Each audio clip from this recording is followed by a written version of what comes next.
go party 歩く喋る何でもする踊る踊る望むことノリなおバカちゃんがに行く遊んでゆこうあのパーティーさても遊んでも捨てもあなたのものさても遊んでも捨てもあなたのもの Come on Barbie let's go party Come on Barbie let's go party Come on Barbie let's go party Come on Barbie let's go party 私バビがバビ世界の人生は plastic It's fantastic 君のためどこでも行くよ想像的に Life is your creation 私バビがバビ世界の人生は plastic It's fantastic 君のためどこでも行くよ想像的に Life is your creation Come on Barbie let's go party Come on Barbie let's go party Come on Barbie let's go party Come on Barbie let's go party Oh I'm having so much fun バービーまだまだ始まったばかりだよ Oh I love you Ken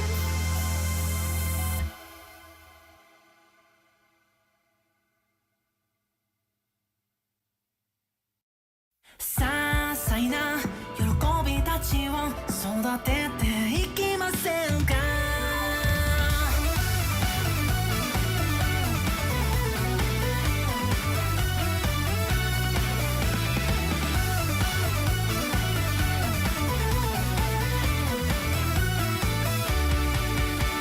あなたの顔が少し寂しそうでジョークの一つでも言えたらな溢れる気持ちに戸惑っては何度もしたためるラブレターいつまで丸めて捨ててるの目と目合えば不思議なもんで無理して笑ってもバレてしまうな背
to this interesting world. I think 'cause all of us can make it fun. Woo!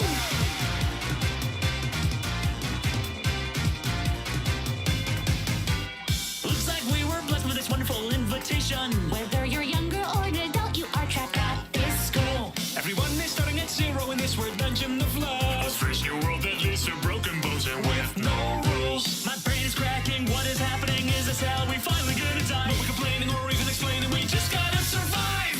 We can easily figure this out if we analyze and plan. This doesn't seem much like a place that we can comprehend. My name is Natsuki Subaru. I'm immortal and also completely broke. Kanya von der Current shop reporting. All before the great Einzongao. Hi, my name is Kazuma. Hey, wait, why don't I start school these guys here? We can leave. Let's start again. Now what? This world is a very nice and special place. Everyone's welcome. We won't judge you on your morals. Always just broaden your horizon and no need to think twice. You'll see this world as your paradise. Why were we hurled to this interesting world? I think 'cause all of us can make it fun. Oh, Isekai Quartet, Isekai Quartet, Isekai Quartet, Isekai Quartet. No, but seriously, why didn't I sound as cool as those guys?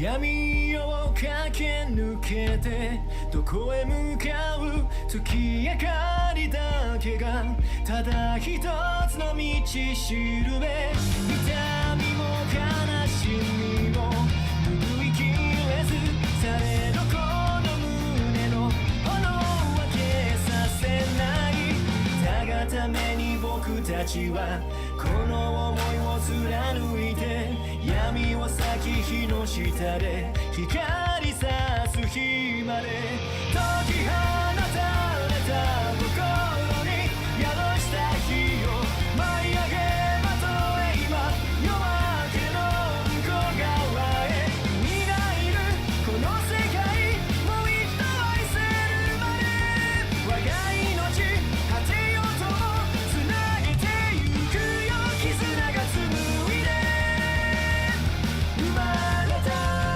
奇跡を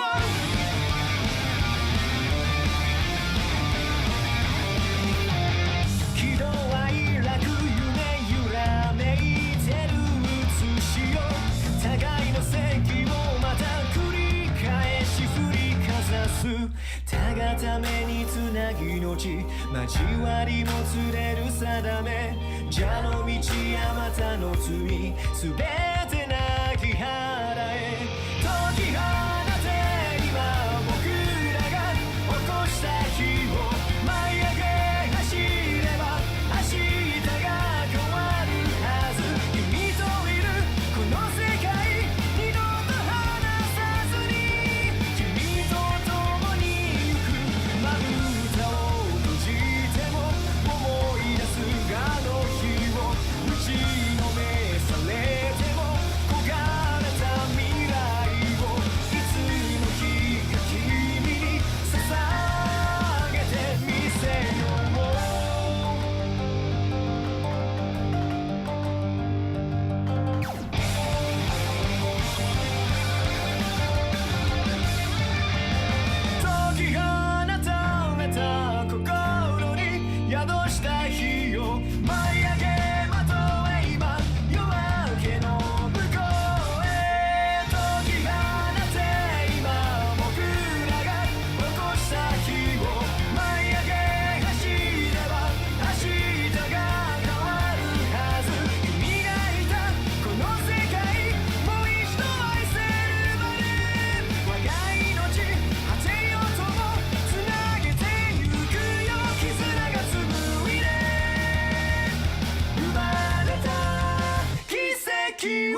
Well. Look who's still not here.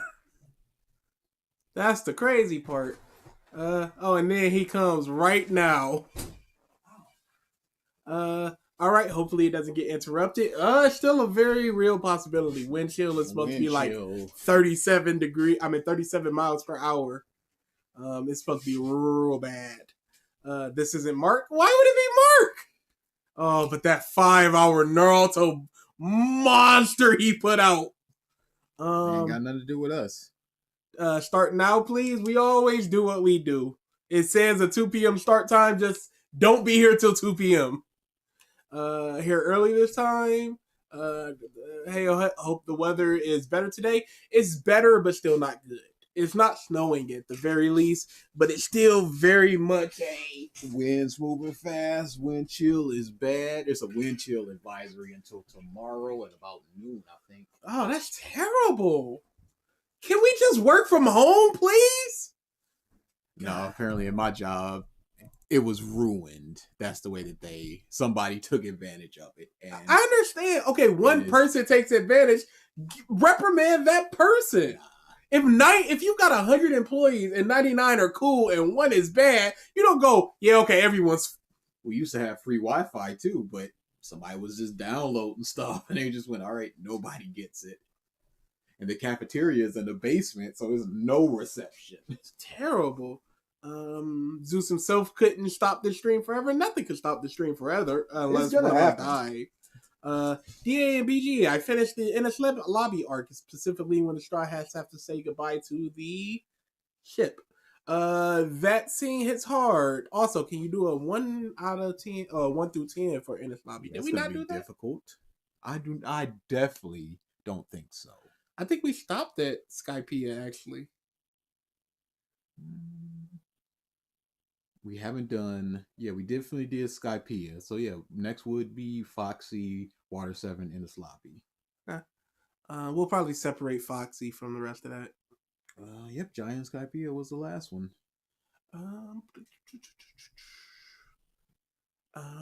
Unless Zeus is a Demon Slayer fan. Hey, everybody is. The snow stopped here, but it's minus 13. How's Detroit? We are at 10 with the real feel, I think, of like -2. Lil V is a treasure and should be more famous than he is. Yeah, he makes fantastic music. Time for Ryan 2. I should really finish Death Note one day. If you stopped where you wanted to stop, you're good. You are correct. Oh, it's -10 now. Oh, -10. Beautiful. How do you mix up consent and constant? Just ask a lot of men out here. Round 2 of Demon Slayer Glazing Defense. Future me is going to be listening to this at work later. What a loser. Absolutely. Beatbox Battle Guy really paid $50,000 for credit. Oh, we don't kink shame around here. Homeboy had a dream and he made it happen. Okay, bless him. But do you go broke off your kink like that? Come on. To where you're going bankruptcy and beg segments? And then I saw people who were putting up comparisons, and some shots were either heavily referenced or straight up traced. And it's like $50,000. Enjoy. Start the stream now, Feast, we have to get to brothers. this now. Look, we could have saved this until next week. Yeah. Just be happy we did this. This is a courtesy to everyone that we're here. I'm going to call this kind of defense power scaling logic. We got bums here who pay Phil. And bums only in this stream twice. that give money to these bums. Only twice, y'all. Chill out. Power scaling logic equals talking about what goes on in the story rather than the narrative introspection of the story. Mm-hmm. Yeah, I'm not a fan of that in any way, shape, or form. Except for if you're talking about Deborah versus Cell. I will call out the nonsense arguments made by this guy. We back. I did a little revisit ahead, and as a heads up, it nearly made me rip my hair out. This is potentially worse than Captain Canteen. No, Catalyst. Dungeon Meshi is an anime people need to hype up more. I'm here. That's called Corporal Punishment. Speaking about jobs, in February I officially start welding. Welding is a fantastic career. Mm-hmm. Yeah, the place that trained me for job training had welding as well. and I was close to that one, but hey, y'all don't remember it's BG and DA, not DA and BG. It's whatever you want. it is also capital D period, capital A period. Have y'all already watched Kaguya-sama Love is War? I've never watched it, but I read the entire manga, and it became one of my favorite manga of all time. Trigon A. Morris says, Catalyst Man at least explained himself. We'll see. Very poorly. Hash in Detroit? Absolutely not. -2 Celsius or Fahrenheit? Fahrenheit always. We're from in America. Imperialists. We do what we do. All right. Let's get to the names. Let's get into this. What's up, Anko, Axel Gray, Blaze, Carlo, Hope, Dutch, Fighting Gimmick, Jinx, Curry, Det, Nami, Neo, One Smart, Predator X Gaming, Priscilla, Du Hansen, Triton. It doesn't say all of them because there's some from before, and there's some that's coming in now, like Neo. Oh, so it looks like it's not foolproof. No, it's definitely not foolproof, but it's better than what I was doing. Victory Greymon, Det, and I think we're all good. All right, yep. So let's get into. Why are they up there? No, this is where we left off. I wanted to hear our last argument because we got cut off in the middle of it. Sarcasm. He's reading everything exactly as it said. We can say that he's being sarcastic. Okay, the joke point. Kind, willing to stop and help out many people despite being there to do business. He helped one person. We saw. Yeah. Many people, huh? One person we saw. Click. Well, where is it? Yeah. All right. Why can't y'all move away from Detroit? We can. We just haven't. Yeah. That is a possibility. I like Detroit. And one day I will move far away from it though. Yep. Thank you for re-upping being a bum soul. He cares deeply for his large family, but chapter 1 plot twist. They're all dead. Chapter 1 plot twist. This is something you say in this section several times, but what exactly do you mean by this? It's literally a joke. That is all that it is. It's just going, yeah, we're good. It's just going, hey, plot twist, they're dead. Yeah, it is a joke. Take away that plot twist and nothing changes about his arguments. He's simply synopsising this right now. But they die early on. No plot twist, just they die early on. It sounds like you were saying that this is generic, like we saw it coming from a mile away. Don't impart arguments upon a joke. Okay. It sounds like you're saying this. Well, did he? Don't start the book is when it's not the argument on the table. When he says, hey, plot twist, they're all dead, how do you extrapolate that he's saying this is really generic that they all die? How do you get from the A to the C on that one? But how is this a bad thing? Never said it was a bad thing. He hasn't explained that it's a bad thing. He's explaining what happened. Any opinion as of yet.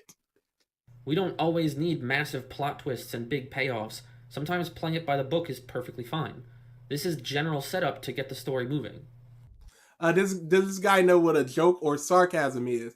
If he does, he's playing it too straight. That's the issue. Yes. He's taking every word as if that's what he's saying is 100% serious at all times. And this doesn't help as a viewer. Say it's a smaller channel, so it's a newer viewer coming in just going, I like Captain Mack, or I didn't like Demon Slayer, or whatever the case may be when you come into this video, and you just go, he says this in just joke, and he just goes, what do you think is generic? I would be like, just as a normal viewer, I would be like, that's not what he said.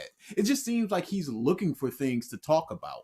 Thank you for the super chat. So when there's stuff to come later. Oh yeah, there's actual things to talk about. And this isn't a live video, so you can just cut to whatever you want. You felt the need to extrapolate and just pick that point, edit it out, edit it together, say what you need to say and all that, when you just didn't really even need to, because it's not a negative whatsoever, because you're implanting an argument on them, and then you're trying to debunk that argument. Where is the alert? Yeah, that's crazy. Killed over Angel Essence Goku, Dragon Instinct Goku, Spirit Saiyan Goku, Primal Instinct Goku. You should. It would have been funny if you just cut it off one time. It's randomly mixed in there that there's only 3. Just like, oh, see, because I legitimately think that there should only be 3. There was only 3. There was never. It will always be 3. McDonald's messed up your stomach? Oh, I know them days. Night while Tanjiro was away. No killer in sight. Tanjiro acts fast, realizing that his sister Nezuko may still be alive. Can't have the primary love interest die too quickly now. Still playing to the fans are weirdos, huh? You might need to get out more or something, man. Touch grass? That's the grass argument. That's the argument? It's a joke. He rushes to get her to a doctor, but Chapter 1 plot twist. She's a demon. Once again, general setup. I don't understand why. Yes, this is the setup. He's explaining the setup and he's making a joke that's a plot twist. This is getting infuriating. Just don't have this part. There's 30 minutes plus of solid arguments outside of this synopsis stuff. Horrible is not one of the alerts today. I did add some though. This is bad, and it would be great if you took a touch grass, get He pussy, says, little bro. Demon Slayer fans really are like Drake fans. Dude, it's crazy. It's the defense force. And you know what's? Oh, go ahead. Sorry. No, it's just a big shield, and nothing can be criticized about it. It's very much like when Drake fans talk about Drake, they rarely talk about how good the music is, how bad the music is. It's the numbers and the influence, and that's very much what Demon Slayer is doing. The number, the influence. why this is bad, and it would. Is it? Who is it? I'm just so tired of this stupid shit. Let him Returning cook! son.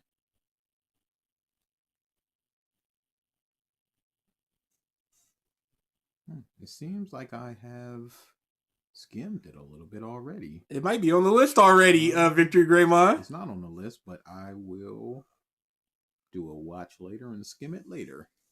Be great if you took a second to explain. Oh well. Moving past a few jokes. Hey, in the beginning, you said that there's tropes in anime that you didn't like. I don't think you said tropes. He said trends. Trends in anime you didn't like, and you didn't explain it. I don't know why you like One Punch Man, but you felt the need to say it. Do not criticize somebody for not explaining when you didn't explain. How's my watch later list going? I cleared it out very recently. Thank you. Tanjiro fends her off and tries to plead with her until a man with a sword tries to kill Nezuko in order to protect Tanjiro. This man is a demon slayer. Funny Sword Man is here to kill Nezuko, but not before having a lengthy conversation with Tanjiro about how he's a beta male that can't protect his sister. I understand you were giving a plot summary, but you were also summarizing things in a biased fashion.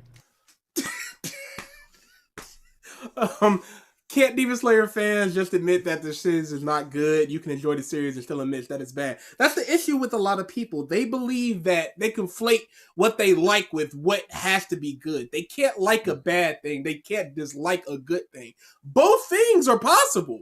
But if I like it, it has to mean I'm good. I mean, it's good. But somebody's talking trash about it. Well, let me see what they're saying. Oh, they're making jokes? Well, they're clearly saying it's generic.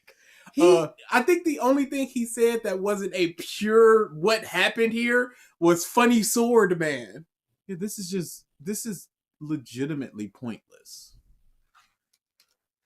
You are calling him Funny Sword Man as an attempt to remove any sense of value or depth from the scene. The people who watch this video are more than likely to have seen Demon Slayer. You just need a quick overview. You do not need to say all of the bits and pieces. Just very quickly do that. What depth was there to behold in him trying to kill? Oh no, they are biased. Their arguments are 20% less valid, said no human ever. The worst. And we always got to keep it in mind, back in mind, the bias thing. This is an attempt to make the audience think of him as less serious of a character. No, he's one of the most serious characters.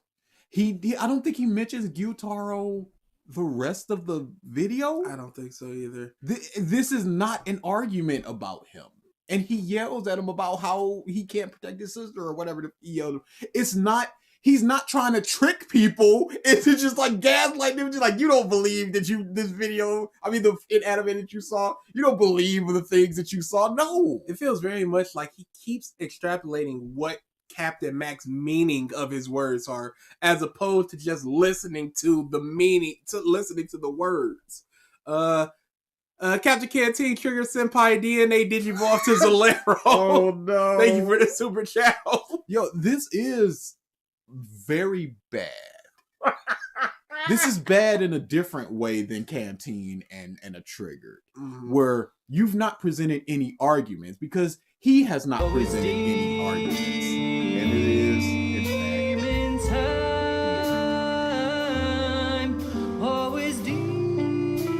He's so good. Thank you for the super chat. So, I think the last time I said he was quickly rising to Dritz level, I was wrong. This is Trigger level meme, man, and with a Dritz level of ego.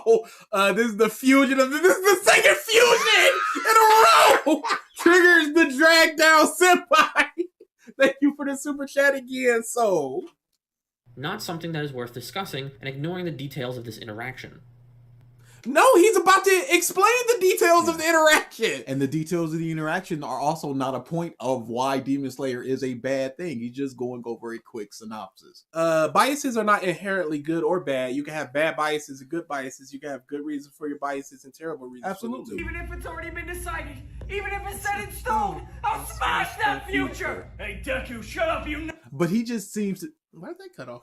But he just seems to take bias as just pure bad. It's automatically bad because you have a bias. That's just what he seems to be taking it as. And I don't think he really understands what bias means in the grand scheme of things. It's strictly a, hey, you're objective or you're biased. And if you're biased, you're It's not a bad. good And if thing. you're objective, you're good. Hey, Deku, shut up, you nerd. You nit. There is so much to pull from this scene. Right when the Demon Slayer, Gyu, arrives, he asks why Tanjiro is defending Nezuko. Didn't Captain Mack say? I just do not care to listen to this. When he explains that it's his sister, This Gyu's is not face a visibly gotcha. reels back. He instantly understands the tragedy of the situation. His next line is asking if Tanjiro really calls that You thing see, his- so if he was to do this for the entirety of the series, the video would be an hour and a half, 2 hours. Quick and dirty. Get in there, get out. This is not a point to the larger narrative of Demon Slayer, so I'm just gonna make some jokes, remind people that needs to be reminded about this, and move on. Hey, Curry, maybe you should look at the redeem list. Look at it! Look at it! There you go. Adjective. This is a loaded statement. He understands how confused and panicked Tanjiro is, how this was his sister merely moments ago, but he also knows the danger that demons pose. So he needs to separate not just his own emotions from the mix in order to do his job, but Tanjiro's as well. No, you're incorrect in that, because he's emoting so hard at Tanjiro because of future reasons of he wasn't able to do that. So he's not putting his emotions aside. He's literally expositing his emotions, supplanting them onto Tanjiro. Basically yelling at himself. Referring to Nezuko as it, he is dehumanizing her, naturally because of the experiences he's had with demons. But it also serves as an attempt to pull Tanjiro out of his haze and see the demon in front of him. This is nuts. Gyu explains the situation clearly, but Tanjiro pleads and begs This is profusely. nuts. This is, super crazy. Can I just go to the Captain Mack video really quick?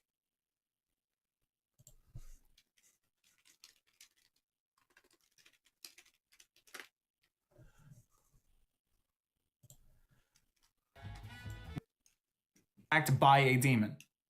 But that's not important right now. Abilities that too quickly now. He rushes to get her to at night.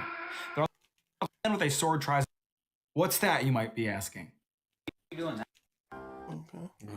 This leads to Tanjiro attacking Triggered. about how he's a beta male that can't protect his sister. He This leads to joked Tanjiro about what attacking- happened there. Okay. I'm just... He desperately throws out anything he can as an offer to spare her life. He will hunt down the ones that did this. He will turn her back into a human. He will do anything he can to not lose what he has left. You are really just synopsising. You are really doing this. You are synopsising to disprove a joke. No, you got this wrong. you called him a funny sword man. He is in fact not a funny sword man. These reasons. And let me say for 2 minutes why it's not. It's good to keep in mind, he found his family dead not that long ago, and now is about to watch the last one die in front of him. Giyu is clearly struggling himself, but lashes back out at Tanjiro. He yells at Tanjiro, telling him if begging worked, then his family would still be alive. He can't let people take advantage of him. Yo, he is legitimately synopsising. I can't believe we got okie doke into a synopsis mode. What happened? How did we get here? We got okie doke. Can't give anybody the chance to do him harm. He needs to Cotton take the Candy initiative Hope says, bias breathing third form reading the Wikipedia after the draft. and fight back. You describe this as a way to belittle Tanjiro and call him a beta male, but Giyu is trying to motivate Tanjiro. He thinks to himself how he understands how devastated Tanjiro is, how shocked he is, but that it's Y'all, not... please call us out if we ever get this pedantic over a joke. Please. Somebody we called come here. ourselves all out with that troll video. Time to be upset. Hey, we're already at 1.15 speed. What do you want? He even blames himself for the situation, thinking if only he had gotten there sooner. This tells us a lot about Giyu as a character. He is straightforward, not the type to beat around the bush. His dehumanizing toward Nezuko hints at how he is... Okay, this is some analysis, it sounds like, at least. much interaction he has had with demons, what kinds of things he's witnessed to immediately be hostile, despite her only just transforming then. He also blames himself for the situation. I mean, demons killed, or more than likely demons killed Tanjiro's entire family. Now just imagine seeing something like that over the course of a year. Of course you're going to be jaded with demons. It's not this deep thing. What has he seen? This Tanjiro just saw. Us inside, he is self-conscious and regretful that there is more to him that meets the eye. At the same time, he is also pragmatic, understanding he can't reverse time and the only thing he can do is move forward. A lot of information is given to the audience, but I suppose it's easier to ignore all that and just call him a funny sword man, right? This leads to Tanjiro attacking the man and impressing him with his natural affinity for combat before ultimately getting knocked out. Nezuko escapes the man's grasp, but Chapter 1 plot twist, she protects Tanjiro instead of trying to attack him. I know I've said this already, but the Chapter 1 plot twist thing is pretty annoying. Nezuko already stopped herself from attacking Tanjiro. When she was trying to attack Tanjiro? Yeah. This is what happened. She tried to attack Tanjiro. Giyu stopped it. And then Nezuko protected him after the fact. Right before Giyu arrives, we already saw her recognize Tanjiro and stop attacking him for a moment and realize what she was doing wasn't what she wanted to. Just throwing the phrase Chapter 1 plot twist at basic setup. But she still had mouth on wood. Yeah. It was a stop, but then it was a go. Is incredibly reductive. So, it is okay. Yes, I will agree that it's reductive, but you're taking too much of the reduction and extrapolating too much out of it. To kill demons, but only the demons that aren't his sister. There's zero chance that any other demon is morally ambiguous. No, this will not be a plot point. Except it is a plot point. Maybe not the one you wanted, but it absolutely is. Throughout the series, we see the hardships and terrible circumstances that led to people becoming demons. No! All you had to do was say simp, demon, and doctor! But no, because they are good demons. There is no moral ambiguity of, I don't want to do this, like the drum demon of, I'm forced to do this. Is there another way? There is none of that. There is only the good demons over here and everybody else who are just gleefully in torturing people. And then when they're in the sun, they were just like, but I just wanted to play with balls. It's like, that's not enough. Hey, no! No! But it doesn't excuse their actions. They must pay for their crimes they've committed.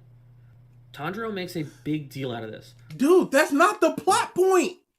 You truly misunderstood what he said.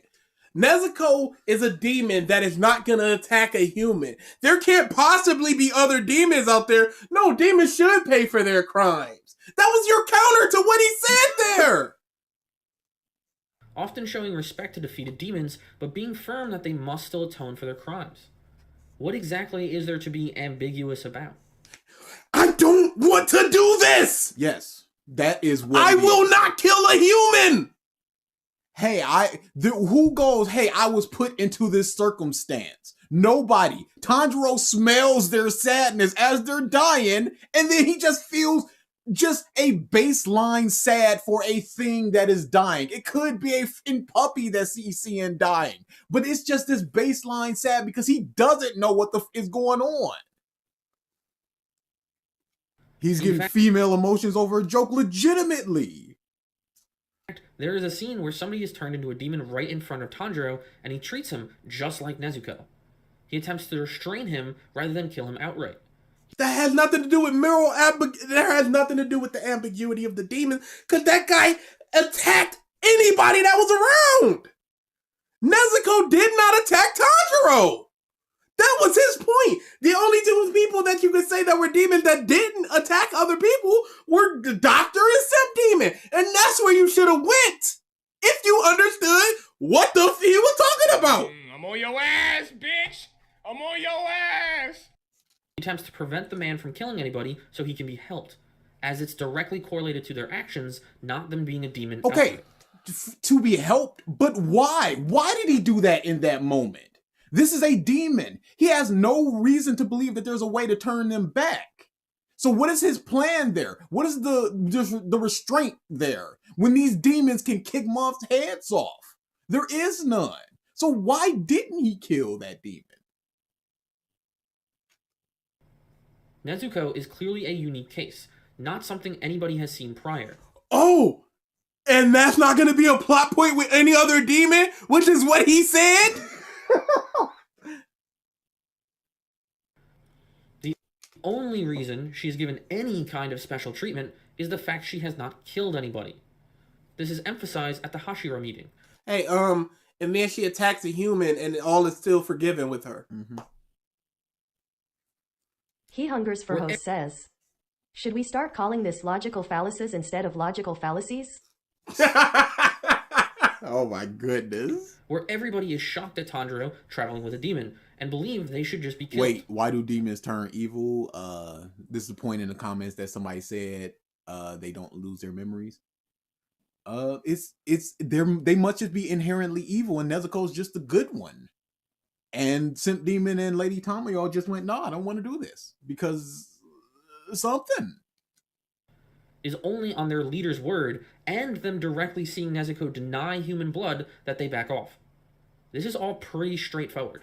Urokodaki teaches Tanjiro the basics of swordsmanship and then tells him he has to cut a big rock if he wants a chance to take the test to become a demon slayer. Tanjiro struggles with how to approach this issue until he meets Urokodaki's other students, Sabito and Makomo. For the next 6 months, they train Tanjiro... Ghosts! Oh, ghosts! Oh, here it comes! In Urokodaki's stead. They teach Tanjiro about total concentration breathing, the main weapon a demon slayer utilizes. Sabito and Makomo do not teach Tanjiro anything new. They literally tell him how it works and corrects his... Yes. Even if they don't teach him anything new. That's like saying Urokodaki taught 1 + 2 = 3, so he taught math. But then they taught multiplication. It's not technically new because it's all still math. When she's explaining the total concentration breathing, he has question marks over his head. Because he did not understand it. I completely don't understand. I completely don't understand. Obvious translations. You know. Yes. But still, it is. Urodaki is shown teaching Tanjiro all of the things he needs to know, including breathing techniques. He then leaves Tanjiro to put the pieces together himself, which Sabito and Makomo help him with. Sabito specifically says that Tanjiro memorized the teachings but hasn't put them into practice. I just wanted to clarify that because you are about to criticize this plot point. Before setting out, Tanjiro asks Urokodaki to thank Sabito and Makomo for their help. Urokodaki then questions how Tanjiro can know the names of his dead students. That's right, they were dead the entire time, killed in a plot relevancy accident 30 years ago. You may have noticed me reiterating that 6-month timeline kind of plot. That's because I have a real fucking problem with this plot point. Do you really expect me to believe that over the course of 6 MF fucking Curry months? says, bias breathing fourth form synopsis wheel. Yeah, there is no defense against the ghost thing because it's not in the manga. That's all there is to it. You open the pages and it's not there, so you can't defend it with anything other than headcanon and assumptions. And if that's the case, then can you really criticize anything if you're just going, oh, maybe this happened and so it's fine. It's the trigger thing. Ask us after the stream or put it in the comments or something. It never came up in conversation that Tanjiro was training with Urokodaki's deceased students? The reason I clarified the point prior was to emphasize that his training with Sabito and Makomo did not result in anything new. They corrected his stance and clarified what breathing is to him. Makimo pointed out the places I was lacking. She helped me adjust many unnecessary moves and bad personal habits. While they're eating together, Tanjiro, how was training? Oh, Makimo taught me, or they helped me with this. You mean to tell me 6 months later, he's now like, oh, thank them for me, by the way. For the first and only time. Man, I'm really getting concentration breathing down. Okay, that's good. And they just sit in silence for another hour? What's the conversations that they're having? And it seems like you created a point to tear down a straw man, if you will. You just went, no, you didn't understand this other thing because, no. Already. Yeah, of course. That was not his point at all, legitimately. Hey, how do you know the two kids in the four? It's for 6 months. They are there, let's say 5 hours a week they see each other. All that time, you're getting trained by 2 people in the woods who are not coming here, who apparently you don't invite back. Hey, where do they sleep? Where do they sleep? They say that they're Urokodaki students, so you will never be like, hey, do you want to see your master? There's nothing here. And it sucks because we're not arguing against what he's saying. Because he's going in a completely different direction. He was doing the same things Urokodaki had already had him doing. He just needed to get a firm grasp on it. With that being said, it doesn't really matter if How does he not have a firm grasp on total concentration breathing or concentration breathing, but yet he is still able to do the forms? How do you teach somebody the forms without doing the breathing, which enhances your muscles and all that other stuff that it does? How do you do that? What did Urokodaki teach him to do those forms if he didn't learn total concentration breathing to the point where Makimo says it and he has question marks on his head? Did he just go spin? What happened there? It doesn't make sense. believe it or not. What matters is if you can tell me how it affects the plot. It affects the plot because there are no further ghosts that appear. Poison Demon rocks up. There are 2 of them. A Hashira, who they said has been killed, almost 20 of them combined, could come up and say, hey, there's 2 of them. Hey, there's poison. Done. That's how it affects the plot. The ghost could train them because you see that they train them. There could be 1,000,000 Hashira that rocks up on a demon because they can affect the living world. There could be 1,000,000 people because why are we saying that only demon slayers can become ghosts? Why are there not just normal ghosts? It affects the plot to such a mind-breaking degree. The story is basically broken because there are ghosts here that are affecting Tanjiro, that are teaching him things, that are reacting to the things that are currently going on. That are hurting him. Because he has no scuff on his chin. He gets hit by Sabito's wooden sword, and then there's a scuff on his chin. He doesn't fall on his chin or anything. He goes backwards, and there's a mark on his chin, and he's bleeding from the mouth. That's how they can affect him. Information. An infinite distraction, an infinite army of undead muffin Hashiras that can descend upon somebody. A constant teaching of different forms. Because who's to say that the 12 or so forms that we have now are the only forms that there ever were in history? Maybe somebody made a hurricane breathing that they died off and they never passed it off. Maybe when Mack Dragon Instinct Goku, Dragon Instinct Goku, Oh, it's horrible. It's all falling That was really apart. bad. I just realized this is basically the same problem as Force Ghost in Star Wars Episode 8. Yeah. And that was really bad. Mhm. Yeah, the ghost thing are a big issue if you don't have hard limits and hard reasons as to why they are here and what they're doing and why they're doing. Why did you super chat twice? Thank you for the super chats. Hope. Or is it two that are combined? Because Who knows? Word. Bias breathing first. You ain't being Universal Instinct ejected. Goku, Angel Seed Goku, Autonomous Dragon Force Goku. Second, catalyst in 2 minutes. Third, synopsis wheel. Fourth, you're purposely doing the series of discussion. Just Fifth, but see, here's the thing you don't see, like I said, also keep in mind, also, you had to listen to that to write it Manga down. 8 for us. 6, female emotions after the argument. With how hands-off Orokodaki was by this point, considering he didn't actually want Tanjiro to take the Demon Slayer test, it's reasonable to expect him to brush off any and all questions or discussion around training. Pause. So this is your assumption that he's doing it. You're saying that Tanjiro would not press the issue. You're just going, okay, it's not about training, but these two people in the woods, done, bam. We don't know what they talked about, so you can't be like, it was a reasonable inference, because I would say that a reasonable inference would be him not showing him 10 different forms and just going, I'm not going to tell you how to do them, though, how to actually put them into practice. I'm just going to tell you exactly how to do them perfectly, because he walked away, Orokodaki walked away, and Tanjiro went, he never taught me anything again. So I'm going to tell you how to do these 10 forms perfectly, but I don't want you to actually put them into practice. That makes no sense. If he didn't want Tanjiro to take the test, why would he train him? Why would he teach him all 10 forms? Why would he teach him anything? Just be like, you can live on a mountain now. Or just teach him wrong. But he taught him 10 different forms to the point that he can do them after he puts them all together, apparently.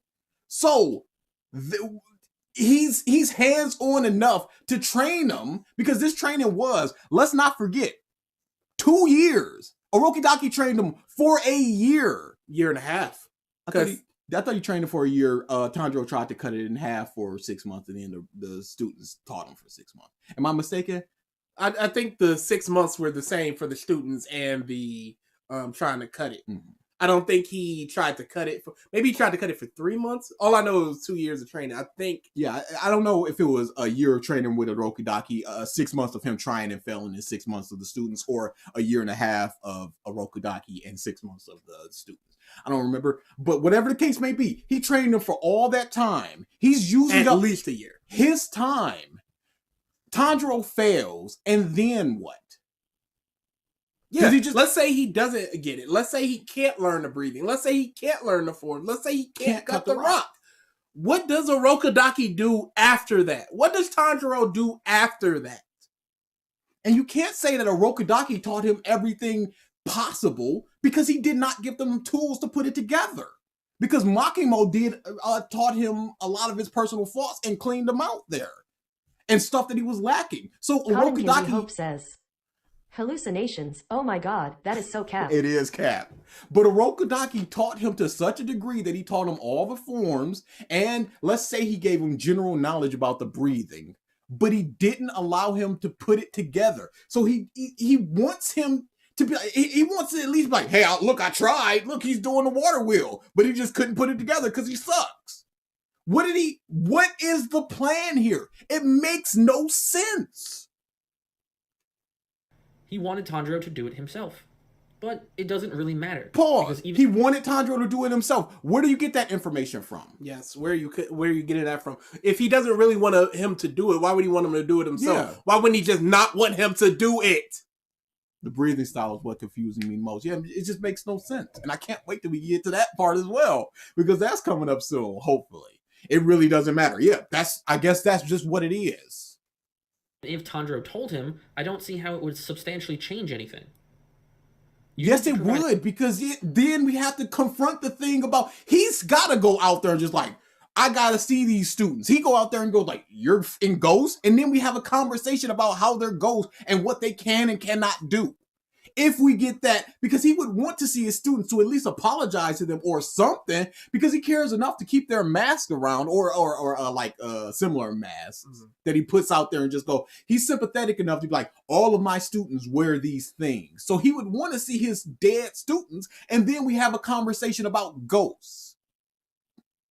Evidence to how things would impact the events that Given that Orokodaki wanted Tanjiro to fail, it put more credence that he didn't teach Tanjiro everything he would. Then don't teach him anything. Yeah, why teach him anything? He taught him water wheel and then just went, good luck. Thank you, Isaiah, for re-upping. He taught him incorrectly about water wheel. And again, how do you learn the forms and stuff without having the knowledge of the breathing? Is it just, here's what it feels like to do the water wheel, and then once you get the breathing, you can put that together? Change anything. You need to provide evidence to how things would impact the events that unfold. Tanjiro already had all the tools and knowledge, so even if he didn't train with Sabito and Makomo, there was nothing stopping him from getting to the point where he sliced a rock. Okay, but that's not what happened. What happened was he did train with them, and for 6 months, he did not tell Orokodaki about it until the very moment he left.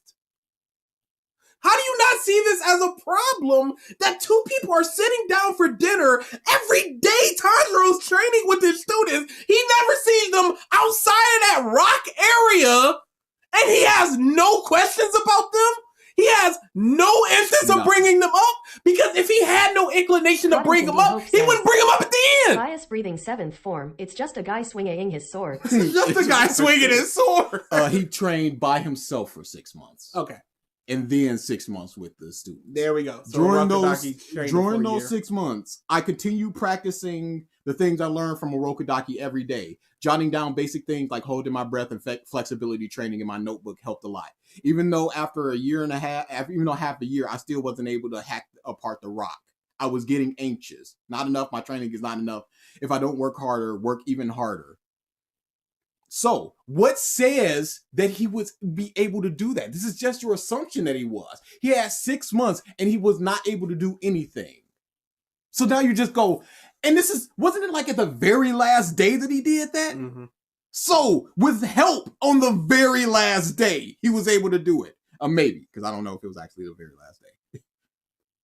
But again, if he had no inclination to ever bring these kids up for 6 months, why at the 0 hour would he say, hey, thank them for me? It just makes no sense. Sabito and Makomo were just the vehicle used to get him there. No, they are in ghosts who give information, who are able to harm him, and there's no reason given as to why they are able to do that and why he doesn't bring them up. Simple. Not to mention that their involvement in the story not only establishes that ghosts are real, but also that they can have a tangible effect on the world of the living. Sabito was even able to injure Tanjiro. I don't have a problem with the whole ghost thing because that's pretty consistent, but you will never again see one actually do anything besides talking to people that were important to them when they were alive. Tell me how this once again affects the plot. I cannot believe that you are not thinking about this past just a certain aspect. They can hurt people. Done. And now you just go, okay, now I can see how this could affect the story. They have information that the main character does not have. Or they can smooth out things. That's how they can do this thing. Imagine the Hashira training, but all the Hashira are there. Hundreds generations. Generational Hashira. Imagine the sun-breathing mother there. Why isn't he there? Don't think just consume pretty. He doesn't want to ponder about it because this will actually be indefensible in his mind. And he seems like one of these people that are just like, this cannot have a big issue like this. Mm-mm. So I have to patch up this hole. I have to fill in this hole. Oh, this guy doesn't understand. Imagine having a ghost army. Imagine. Because they can't affect people. A limitless ghost army. What are you going to do? Kill a ghost twice? And you can even go, they can only appear in areas where their connection was strong to. So maybe there's just a ghost Hashira protecting a village somewhere. He can't leave that village because that's the only place he has a strong connection to. Like, the kids can't leave the mountain. That's where they're connected to.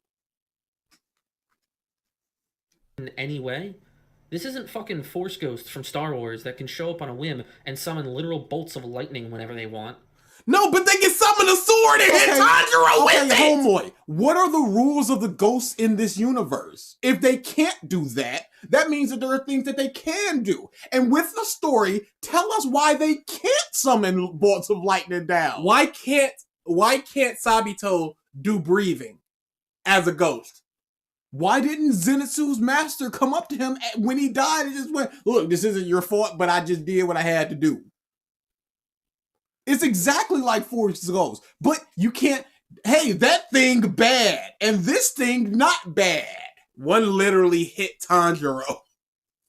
Why wouldn't a Rokodaki see Sabito and Makimo? There's so many questions here. He then brought up episode 8 Force Ghosts. He doesn't even see the problem. He just doesn't because, like I said, that thing bad, so this thing not as bad. So it's not bad. That can show up on a whim and summon literal bolts of lightning whenever they want. All this does is tell us that ghosts are real in this world, and they can have an effect on the real world. But at what point does this affect the events of the story? It doesn't! Holy That's crap. the problem! How do you... They're there, but they don't do anything! That's the problem! They don't affect the story! You're going, they don't affect the story, so what's the problem? They don't affect the story! That's the problem! The problem is that they don't affect the story! The problem is the problem! They can, but they don't because of story! Question mark, question mark. No explanation given. That's all there is to it here.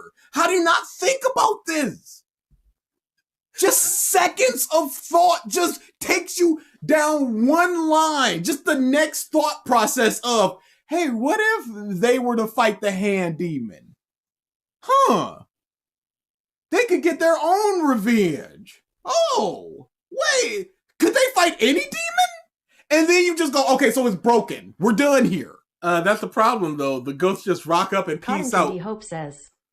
But they do affect the story. Tanjiro would never learn breathing without them. He wouldn't be correcting his stances and stuff without them, more than likely. I know this series has a lot of problems, but how are they a problem? I know this thing is a problem, but no. What's the problem? But it's not, though. Yeah, they have information and they can hurt people and apparently appear anywhere, but what's the problem? Again, the whole Kamado family pulled up for Nezuko. This is the exact defense for ghosts in TLJ or TJL. Nope, it's TLJ. Neri, I think the name is. Yeah, I already looked that up. I put it on the watch later list and I'm going to skim through it just to see if I can find anything good. Just because they can affect the real world doesn't mean they have no limitations whatsoever. What are the limitations? Maybe we, as an audience for this finished series, should know what the limitations of the ghosts are. Yes. Do you think that it's a problem that we don't know the limitations of the ghosts? You're saying, well, maybe they have limitations. Absolutely. And maybe they're unlimited. Maybe they're unlimited. Because we literally don't know. We have no information about this. So you're saying that it's not a problem because, well, maybe they don't have limit. We're saying that it's a problem, number one, because they could be unlimited. And number two, because we don't know because the author didn't write this down. That's the biggest issue. They introduced this and did not follow up with, okay, here's the limitations. It was just because they're tied to here. Whatever. They're just training the next generation. Whatever the case may be, there's nothing about why there are not a generations of Hashira rocking up. None. And that's the problem. You can't hand wave this away. There are no rules, so there's no rules to be broken. That's not a good thing. You can't be like, well, there's no rules broken, because there are no rules. All it would have taken was the author going, only the descendants of the original breathing style can see former demon slayers. Because the only people that see them are Tanjiro and Nezuko. But then that also creates problems. Sure, but it's more than zero. We can cross that bridge when we get to it. There's no bridge to cross. There's nothing here. And the mother just like, well, you're already on the other side. It's like, no, I'm on this side. It was like, well, this side and that side are basically the same. Why didn't Sagitel and Makomo go kill the demon that killed them? Cotton Candy Hope. Why did they? Hey fam, that moon is 2 demons. You got to kill them at the same time. I can only exist in this toilet, but you really need to know this information by going to reincarnate now. I can only exist in the toilet. Don't ask why. It's a whole thing. I'm not a pervert. Whatever. I'm just tied to this toilet, this bathroom. I got unlucky. Don't ask questions. In flush breathing. Why don't ghosts just go around beating the crap out of demons all the time? Hey, why don't they? Yeah. What's your next sentence gonna be? Your belief is because they aren't, it must be because they cannot. Yes. We are asking, why can they not? Why did the author not give this information? It reminds me so much of Fairy Tail. Hero's a bum because he loves breaking his own rules in the story. Remember Kagami, Starlight? Yeah. I can't eat in God fire. That's just not something I can do. Turn the page. Oh, great, good thing, Hero Mashima. We don't know the rules, so no rules are really broken here. What's there to break? They can just exist and nobody can question it. That's basically what he's saying. Well, you can't question it because if they could do those things, they would be doing those things. So just let it go. And he's not taking a step back and asking, why don't we know this information? He's just purely accepting, well, maybe they can do this. Maybe these are the rules. Who knows? Why don't we know? And that's the problem. Likely because there are other rules or limitations. Likely. Do you understand the word you just said? Yes. Likely, probably, potentially. It's not on the page. So anything you say is pure headcanon. 100%. This story cannot be bad in your eyes because you're going to make up the best possible reasons as to why they can't get off of that mountain. Why there's not 100 different Hashira. So you're just going to be like, the story is good because there's limitations to this and not think further on it. You're not being provided this information because we can ask 5 different people, 5 different Demon Slayer fans about this, and they can have 5 different reasons as to why the ghosts don't rock down the mountain. That's not in the page, and that's what the issue is. You guys can have your headcanons. This can be as good as a story as you possibly want it to be, but it's not the story that the author wrote down, and that's what the issue is. Likely because there are other rules or limitations surrounding the concept. Limitations that just aren't told to us because it isn't important to the events of the story. You cannot. It is important if it's the potential to break the story if we don't know the rule. You questioned yourself like, hey, they could just go down and get the revenge on them for themselves. And you didn't put further thought to it as to, wait, why don't they? There's probably some rules as to why they don't. Hey, these kids just pop up and teach and help Tanjiro with things he already knows. Okay, why isn't other Demon Slayers doing this? Well, it's not really important to the story. Tanjiro learns because of them. Yes. He is in the position that he is in because of them. And Thanks to them. Their only thought process is, well, no, he would have figured it out eventually. Based on what? Well, based on the fact that the story needs to continue, so he must have. No, the author introduced ghosts to make the story continue. Why do y'all keep going back to back? Stop giving us money. Jinx, thank you for the super chat, Jinx. Fairy Tail did at least tell us the rules before breaking. And this mom just sold the vase, and then it was like, well, I didn't break it. It was like, okay, but it's not here anymore. Thank you for the super chat. So Demon Slayer really has to be doing something to people's brain. If all three big Demon Slayer videos, they keep proving themselves Divine wrong. Instinct Goku, Ultra Essence Goku, True Divine Essence Goku. He's just assuming Cotton something Candy just to Hope validate says, his love for Demon Slayer. Bias breathing form 9. If the author sets something up and it doesn't break the rules, I don't see it as a problem. We can put 1 and 1 together. Smash that future! Arthur. Hey, Deku, shut up, you nerd! But yeah, it's just pure and simple plugging up the hole. And we're just sitting there just going, there's a hole right there. He's just going, no, there's not. Yeah, you just filled it in with bullshit. Oh, there's gonna be so much look at it. It would be a problem if a ghost appeared and had the opportunity to physically impact the events unfolding. Okay, why don't they? He literally hit Tanjiro. They could if the story says they could. The story doesn't have them do it. So your mind is, it must be for a reason. As opposed to, no, it's just bad writing. Yes. The Muff just didn't think about it. I'm not sitting here reading a fairy tale 100-year quest. Or if there's an episode 19 part I do not want. Then we would have to ask why it wasn't happening or being utilized. No, we have to ask right here and now because ghosts are here. Ghosts have information. Ghosts can affect the real world. But no, though. But if they did do it, then we would have to ask, why did they do that? Well, they are doing it. Okay, so if they were doing it, we'd have to ask why weren't they doing it?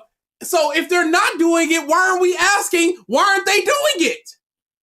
This is a horrible argument. Horrible! I do not see how you can have this argument as an adult. Hey, to be fair, we don't know how old they are. True. They could be a 15-year-old kid. Hey, but you still have critical thinking. Mm-hmm. You, like you said, you're just going, if it did happen, we need to question. It's not happening, so we're not going to question it because there's probably rules. Your senpai is his father.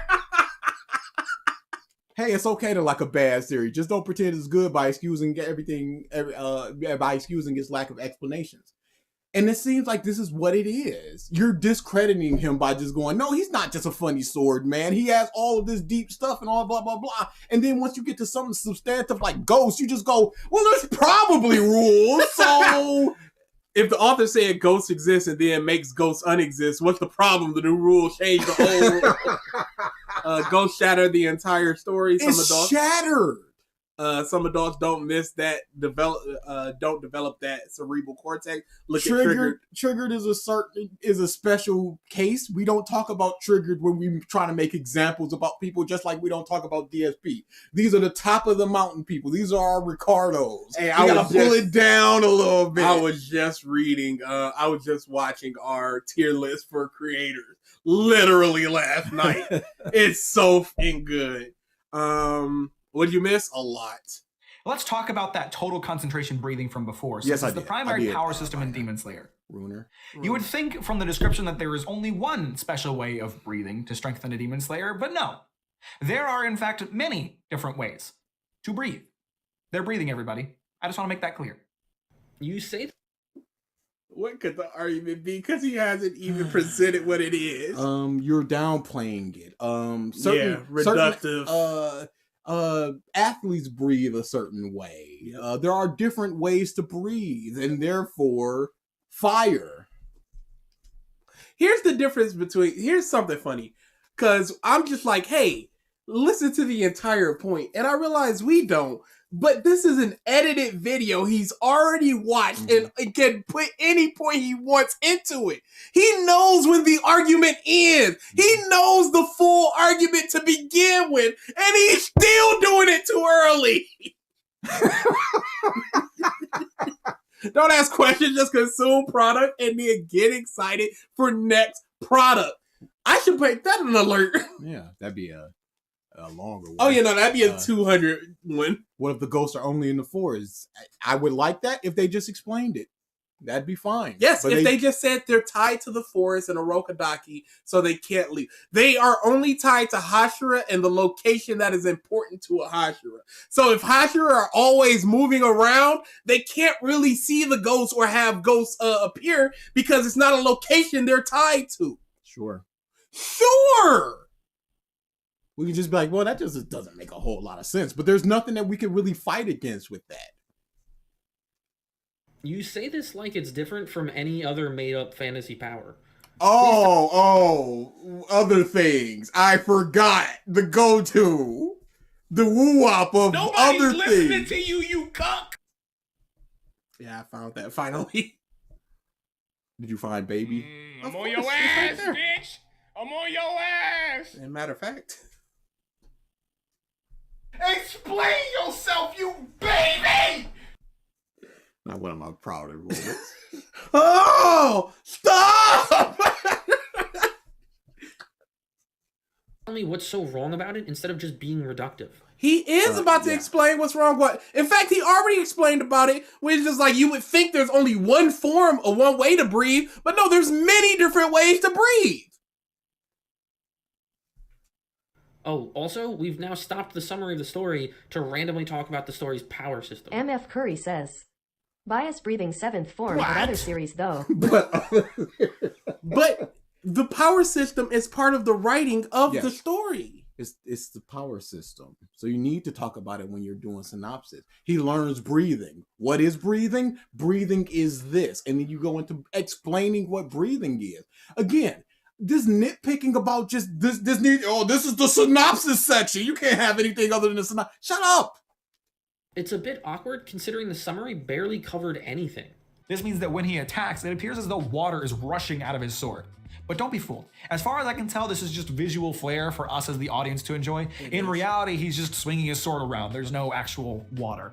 Not that I would blame you for thinking otherwise, given. But the issue with that is there is exactly one extra page that says that it's all just imaginary. And then there are scores of people online. If you look up, are the things real on Reddit?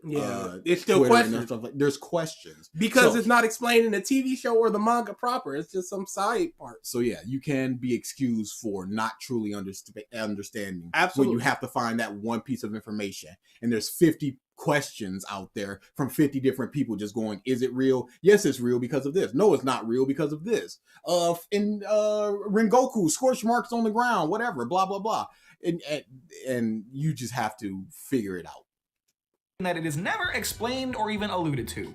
This is an interesting aspect of Demon Slayer that I myself have questioned a lot. I've heard the same, that he is just... Do you think that you should be questioning something when the series is over? Do you I think feel like that you can, if it's supposed to be open-ended. No, absolutely. But this is not open-ended. It's just like, okay, so are there like water bullets that somebody can do? Or can he like zap lightning? Or oh no, this is all just fake. And that's why they can't do that. That's why he can't just swing his sword and slice somebody's head off from 10 feet away. Because it's not real. Otherwise, you have to question, once somebody's being held, I have this little girl, and you just go swing your sword, head comes off from 20 feet away, you just go, okay, they can do that, but they can't do it because it's not real. Carlo, I'd have to assume it's the air that moved the arrow and not necessarily water itself. Yeah, the force by which he is twisting. Detirax 525 says, remember he doesn't look up online discourse or else he'd know about the EP19 love. I think that in a topic such as this, especially when you consider one of his big arguments was Muff and people like this, not a big argument, but one of the opening arguments, you should see what people will like about the show. Yes. Instead of just going, people don't just like the animation, you should see what they like about the show. How about you go watch those videos that he showed? Hey, why don't you? And be like, well, yeah, a lot of them just talked about in animation. I question why the series didn't make it clear how breathing styles work, how can Tanjiro use Zenitsu's lightning breathing in the Swordsmith Village arc, even without knowing lightning breathing. He heard about it. He heard about how to do the breathing, and he did a pseudo form of lightning beam. The best you could say about that is something sun breathing. They all come from the same source, so it is essentially sun breathing that he's doing because the sun breathing took that aspect and made it lightning breathing, whatever. But then you just have to question, can other people not do it? No, because there's in Love Girl. Swinging his sword around with no actual water. However, there are some in-text examples of physical effects from breathing techniques. When Zenitsu is fighting the spider demon, the demon specifically notes how the air is crackling around him. Pause. Yeah, that doesn't make a whole lot of sense. Yeah, nope. Yeah.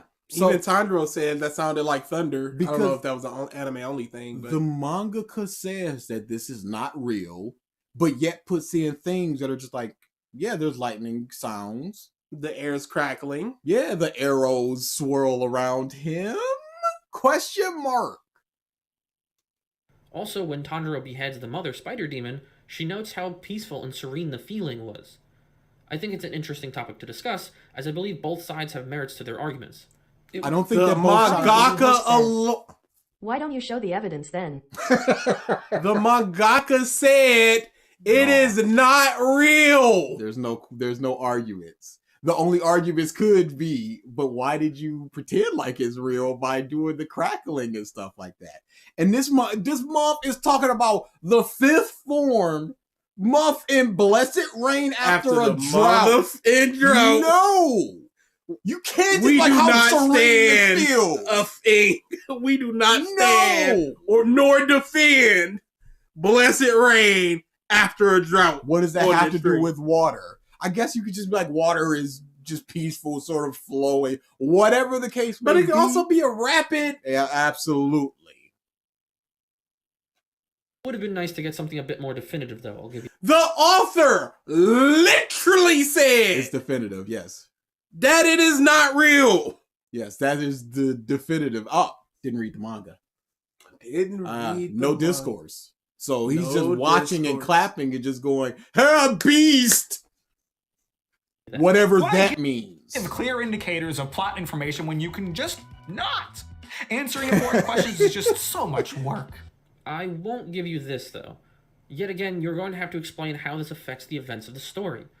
Whether Why can't Love Girl learn flame breathing? Why don't everybody just have a base lightning technique to give them that super speed?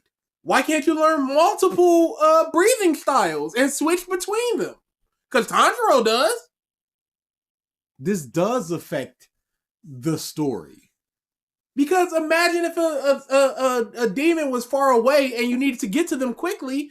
What is a Mist Hashira gonna do? Their base level speed? And then it's also the case that a lot of the styles don't have a thing that's special about them, like love. What is love? Is it the The Almighty sword Jew that is Hansen love, or is says, it the techniques? One way breathing style could be done is everyone can do breathing, but it's based on personality traits and skills, therefore every demon slayer has their own fighting styles. Yeah. We talked about that, where it's like somebody deep rooted and just sort of sturdy rock breathing. You're not a lightning person. You're not super fast. You are, I'm going to stand here. You're going to try to hit me and I'm going to cut your head off. Absolutely. But no. Why can't everybody learn every element? Because you can't. Or maybe you can and you just haven't. These are questions with no answer. But here's the funny thing. He said if there were ghosts around, then we'd have to question it. Well, Tanjiro uses other people's breathing forms, or form, not breathing styles, but form. Can we now question it? We cannot. Can we not question why everybody isn't doing it? Because they never explain why Tanjiro could. The only thing you can, like you said, extrapolate is he comes from the sun breathing, so blah da blah yak. or not Tanjiro has water around his blade or lightning from Zenitsu's, the events don't change. The reason why it's important to note the changes to the story is so we can understand the impact those changes would have. Take Xenoblade Chronicles 2, for example. I did a video on that, which, like you, I called out a beloved product. Except I backed up my claims with evidence. In the beginning of the game, one of the primary antagonists, Jin, sits back during the tutorial fight. Why is he doing this now? Yeah. You didn't explain why you Later like on One in the Punch story, Man. though, he is fought and absolutely destroys the team. This then begs the question, why didn't he fight a weaker version of our character without a team backing us up at the time? The impact of Jin joining the fight in the beginning of the game is that the game ends. The story's over, because our character could not possibly defeat him if we couldn't defeat him later on. That sounds like poor writing. That sounds like, hey, why didn't it happen? Because story would end. I don't know if he That's likes a problem. or dislikes it. C says, is the evidence in the room with us now, Zeleros? With significantly more strength and help on top of it. You can't get any more of a change than the game ends. So a ridiculously massive reason why he doesn't show us fight that is clip. required. And since there isn't one given, it becomes a plot hole. Going back to Demon Slayer, what happens if we remove all the water effects from Tanjiro's blade? Why did the arrow swirl around him? Why are there scorch marks on the ground? Why is the air crackling? Then you also have to take out those things as well. Well, nothing aside from it not looking as pretty. Everything would still play out exactly the same as far as... Do things have to directly affect the story in order for them to be a negative? Can it not simply be, hey, this just doesn't make a whole lot of sense with this fighting? How did I not have source queued up? I think I'm going to take away what and put source back. I can tell. So, how is it an issue? I'd like to quickly remind everyone what was said earlier. Derivative, uninspired, and incompetent manga that manages to fail at the most basic standards of writing. Yes, Please the remind basic me- standards of writing is developing your power system. And they have not developed it enough to be like, okay, now I can understand why Love Girl. No, not what. Or maybe I don't take away what. Oh, happy to be here. I can do that one. So yeah, that's a very basic thing. This is an action manga, but we don't understand very basic things about it. We don't understand why in Tanjiro says that water breathing doesn't suit him because he just says it. We don't understand why they don't just do a big orgy and just go, I'm a love lightning wind breather. We don't know why somebody who's friends with the sound man, because we don't, their Jen relationship. kills you at the beginning of the game. But you would think that somebody would be like, Wind Man or whatever would be like, Sound Man, I like you. I'm going to carry on your legacy because you are apparently the only sound breathing ... whatever. And then a big moment comes and he just goes, I have to use the thing. And then he uses Sound Man thing. He just go, oh, Sound Man. And he combined things. But the only mob that's combining stuff is Tanjiro. And all that we have to say is maybe the sun stuff. How it fails the standards of writing when you speak reductively towards the events of the story, ignore substance for cheap jokes, and provide little to no explanation, all while insulting the fanbase. We are barely even getting started, and Mack, this isn't looking very good so far. My main problem with breathing comes from a lack of differentiation. Now, I know at first that may not make any sense, given that each style is very visually distinct. But what I'm talking about is functionality. Functionally speaking, most of the breathing types are exactly the same. When you create different forms of the same ability, there needs to be strengths and weaknesses to each of them. Now, on the surface, this does exist. Thunder breathing is much faster than the other forms in a technical sense. But in reality, each style of breathing has the same or similar abilities to every other form, meaning they're all functionally the same. The different breathing styles are distinct. You disregard the visual aspect, but that is an important part of differentiating the breathing techniques. Okay, you just asked what would happen if you would take away the visual flair. Oh, now we have now let's something- take away the visual flair. What is different between a stabbing Master technique Jinx and a stabbing says, technique? Demon Slayer didn't explain the powers, the ghosts, the world building, and didn't explore the characters, so how am I supposed to care about this series? But it doesn't affect the plot, I guess. So it doesn't matter.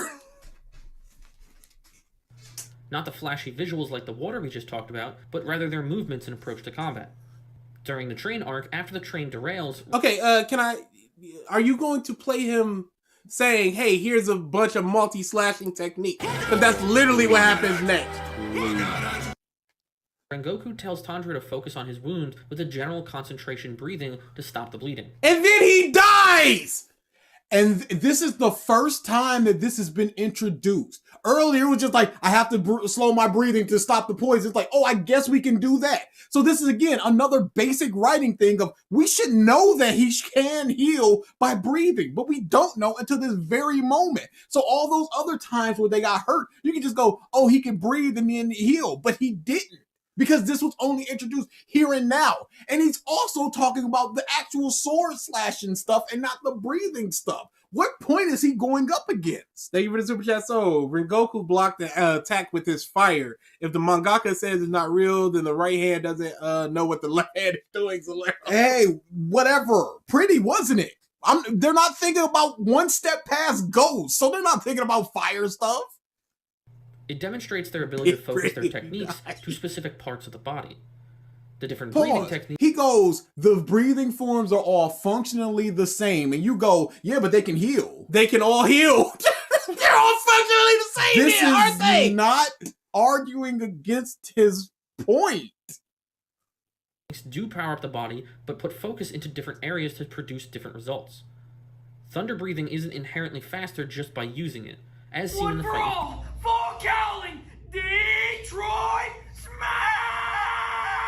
I like how you built up a tolerance for these now. I am just blocking it out. I'm No. learning that is better for my mindset to block things out.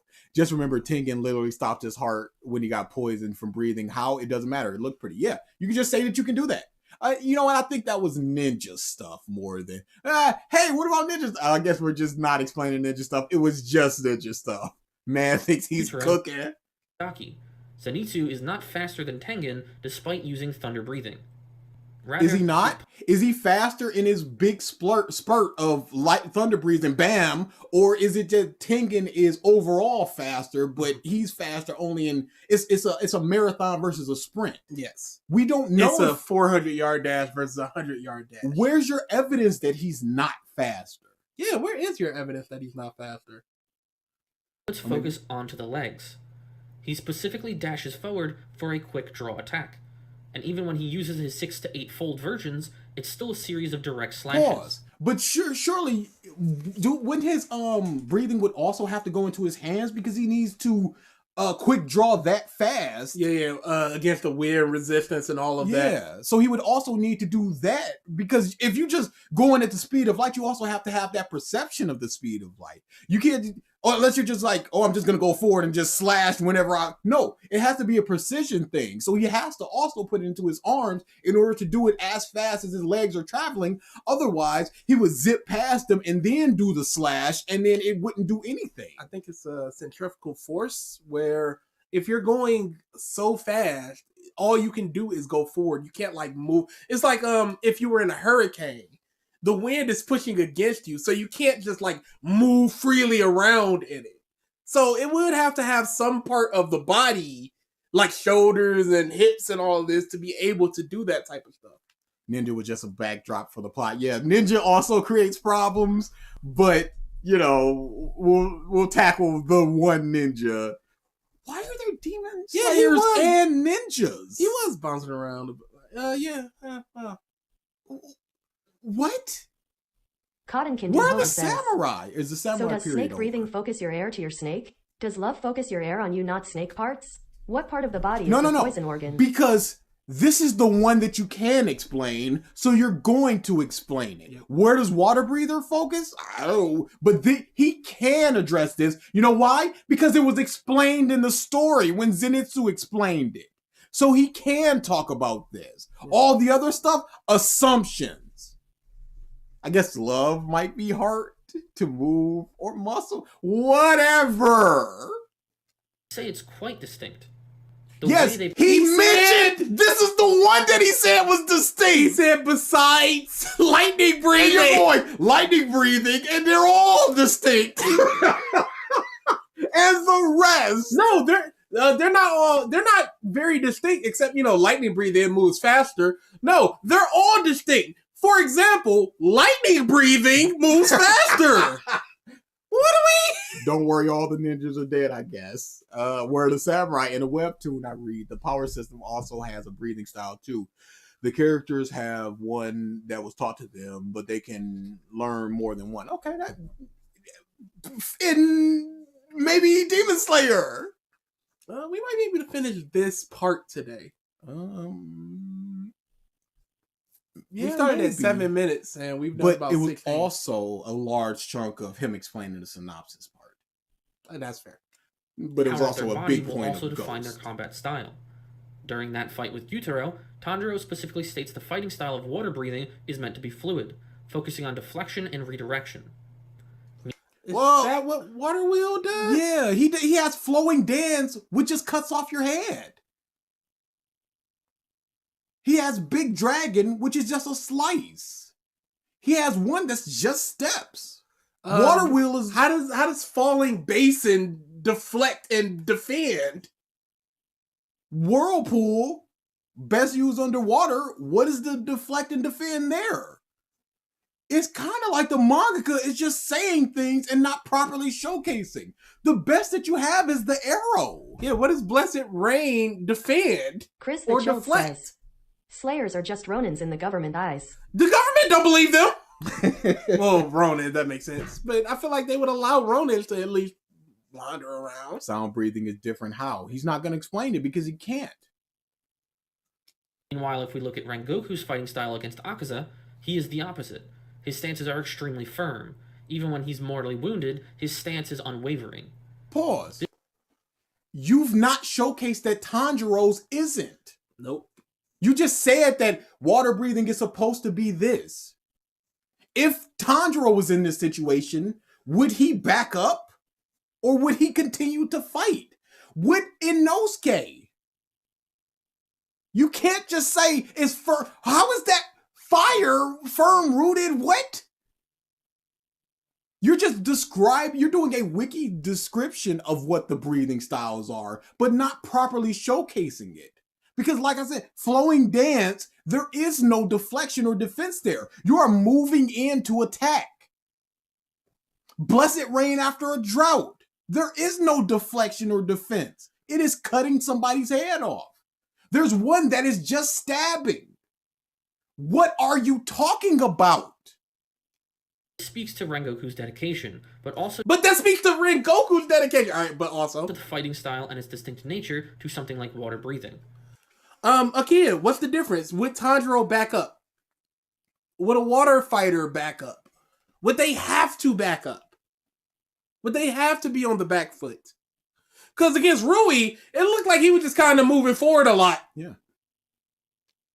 Yes, these things aren't directly spelled out to the audience, but they are still there. They're not spelled out at all. That just seems like, because we don't have another fire breather to just go, okay, here's a bit more of a reserved fire breathing. Because you said that it's the fire breathing and his personality that made him go up and in his chest and in his face. But is there another form of fire breathing that is not as offensive like that? What is the difference between Giyu and Tanjiro? We don't know. We just hear that Giyu is better because he made another one, and this doesn't fit Tanjiro. Fuck up. Legit just headcanon. I We have vastly- seen one fight with Rengoku, and he's just going, this is his fighting style. Or is it just because he was on the back foot against Upper Moon that he had no information about? So he's just doing Stop the talking, things that Seth. he just does. If Tanjiro tried, could he learn lightning, love, or beast breathing? Why and why not? None of this is answered in the series. Nothing. appreciate the subtlety rather than it being shoved in our face.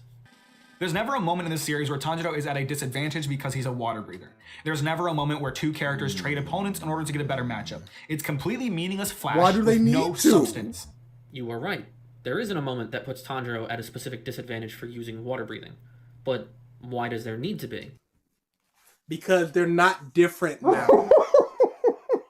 Because what does it matter if you're a water breather or a fire breather if no matter what, there's no advantage or disadvantage to using any style? You said that Rengoku is up in your face, but what if it was somebody who's just like, once you get in their face, their poison comes out of them? What then? Then you would need to go to somebody a little more defensive like a Tanjiro, right? What if there was somebody that was a projectile user and you needed to do a bunch of deflection? A water breather would be the preferred form there since it's all about deflection and defense, correct? What if it was somebody that was invisible and you're just like, you need to listen to them? Maybe putting your breathing into your ears and doing sound breathing would help in that situation. But there is not. There is just slash with your slashing technique until thing falls down. Now, something like putting Inosuke in the situation where Tanjiro was, when he was just like, oh, this form works best underwater. Where Tanjiro was just like, well, I'm just in my element. Mm-hmm. But that's the only situation. So in conditional, somewhere around there. So yeah, that it should be. This is a form that is best up close. So if I have to fight somebody far away like a sniper, Ball Girl. I can't fight Ball Girl. I'm an up close person. But Sound Man, he's got bombs. He's got his sword thing that extends. He can get in there. C says, there isn't a water It's shield not like- ability for blocking or anything. Nothing. You just have to use the techniques that you have in order to block it by twisting and doing the arrow thing. Silly me, I brought up Usopp and Perona, and he called it contrived, and also he never read One Piece because it's too long.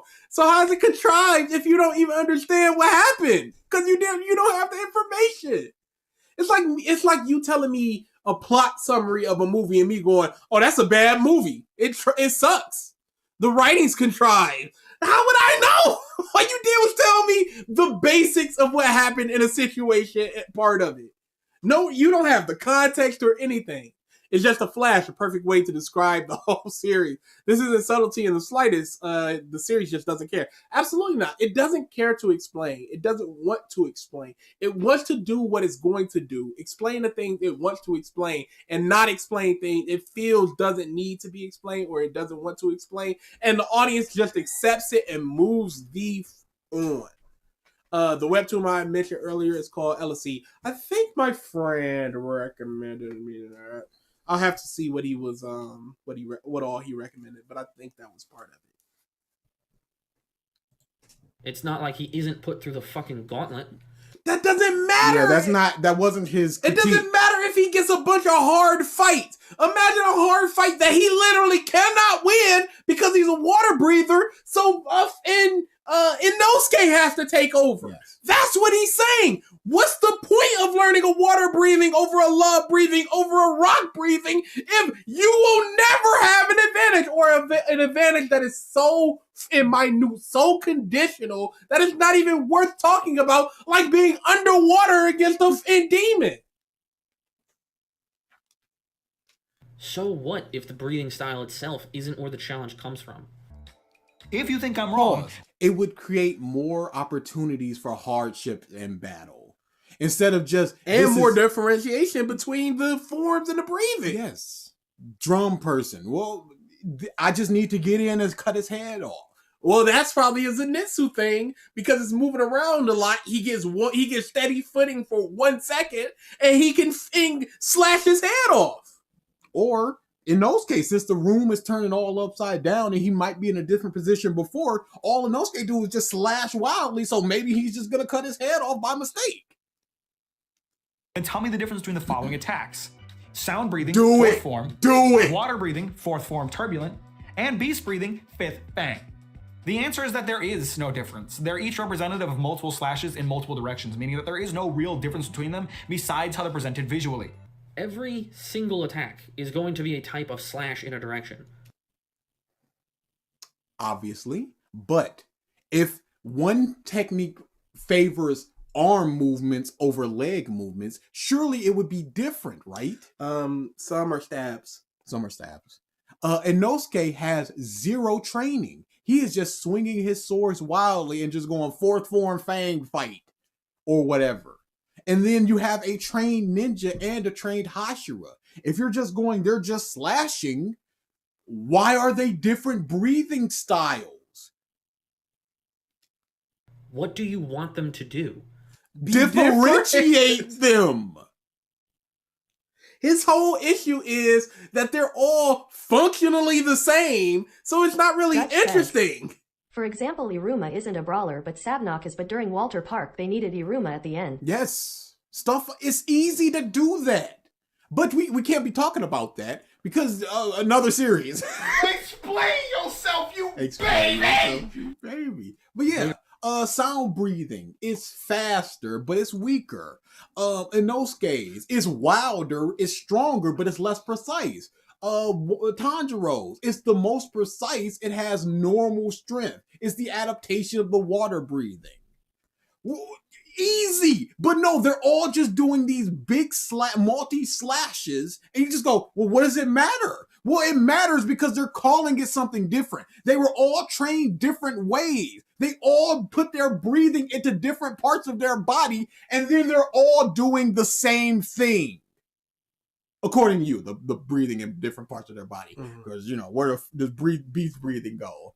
By the way, Yosuke has a video that calls out anime logical fallacies, and this dude fits them all. Yeah, this dude is very bad. He's very defensive, and it's also bad because he doesn't seem like he watches a lot of anime. He's already said he doesn't. Yeah, well, I don't know why I said it seems like, but yeah, he doesn't watch a lot of anime, so he doesn't know a lot of things that happen in anime. So he knows about critiquing games and stuff. So when somebody presents something like, "Hey, this doesn't make sense," it's like, well, it doesn't have to make sense. It's like, yes, it does. In a medium like anime, when they're all functioning the same thing, but they're calling it different things, but the anime and manga are treating it like it's different things, I should feel like they are different things because different things are better in different situations, but we're not seeing that. Are swordsmen. Of course their attacks are going to be them using their swords. It seems like you just one person uses one sword, one person uses two jagged swords, one person uses two swords on a chain. One person uses a sword, taking it out of the hilt. I forget what that technique is called, but it's not quick draw. Yeah, but it's not drawn.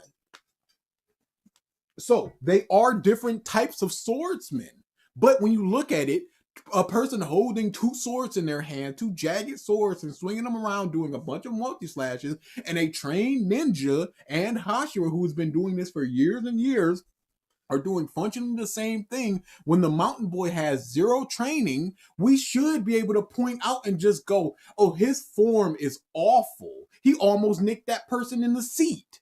It's hitting everything. It's hitting everything indiscriminately. But Soundman is directly in front of him. He's got people behind him that he's protecting.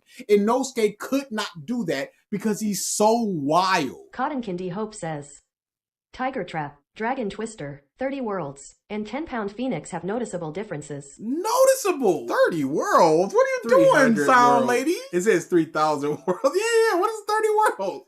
Maybe they just took out the last 2 zeros. One person uses a gun. We're not talking about Gunman yet. Genya.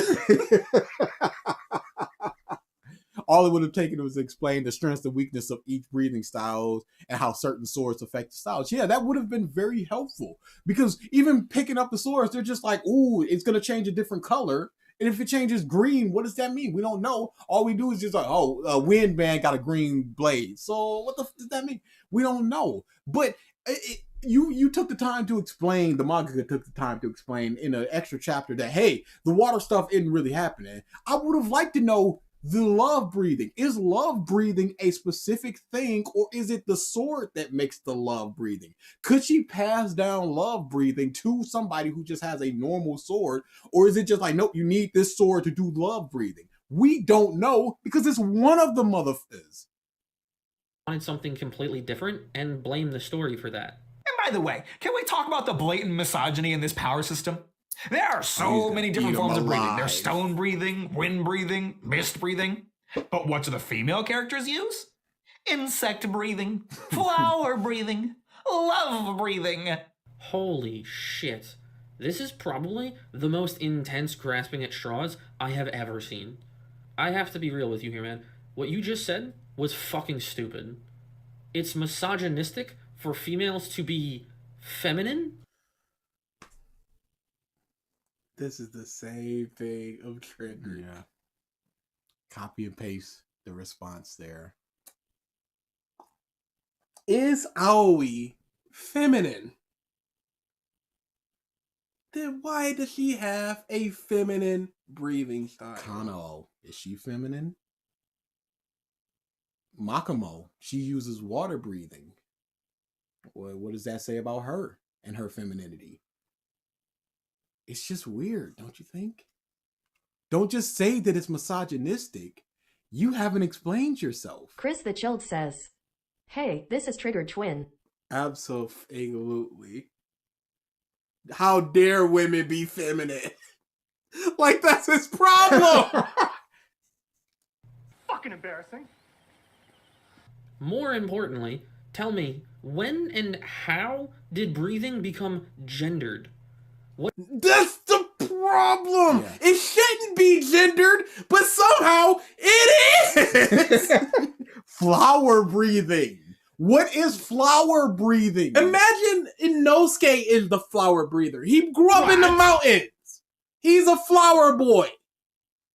That's why he can resist poison and shit.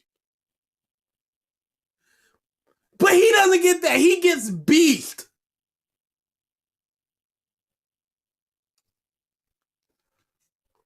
What is masculine about wind breathing or sound breathing? It's not masculine. It's not feminine. Mm-hmm.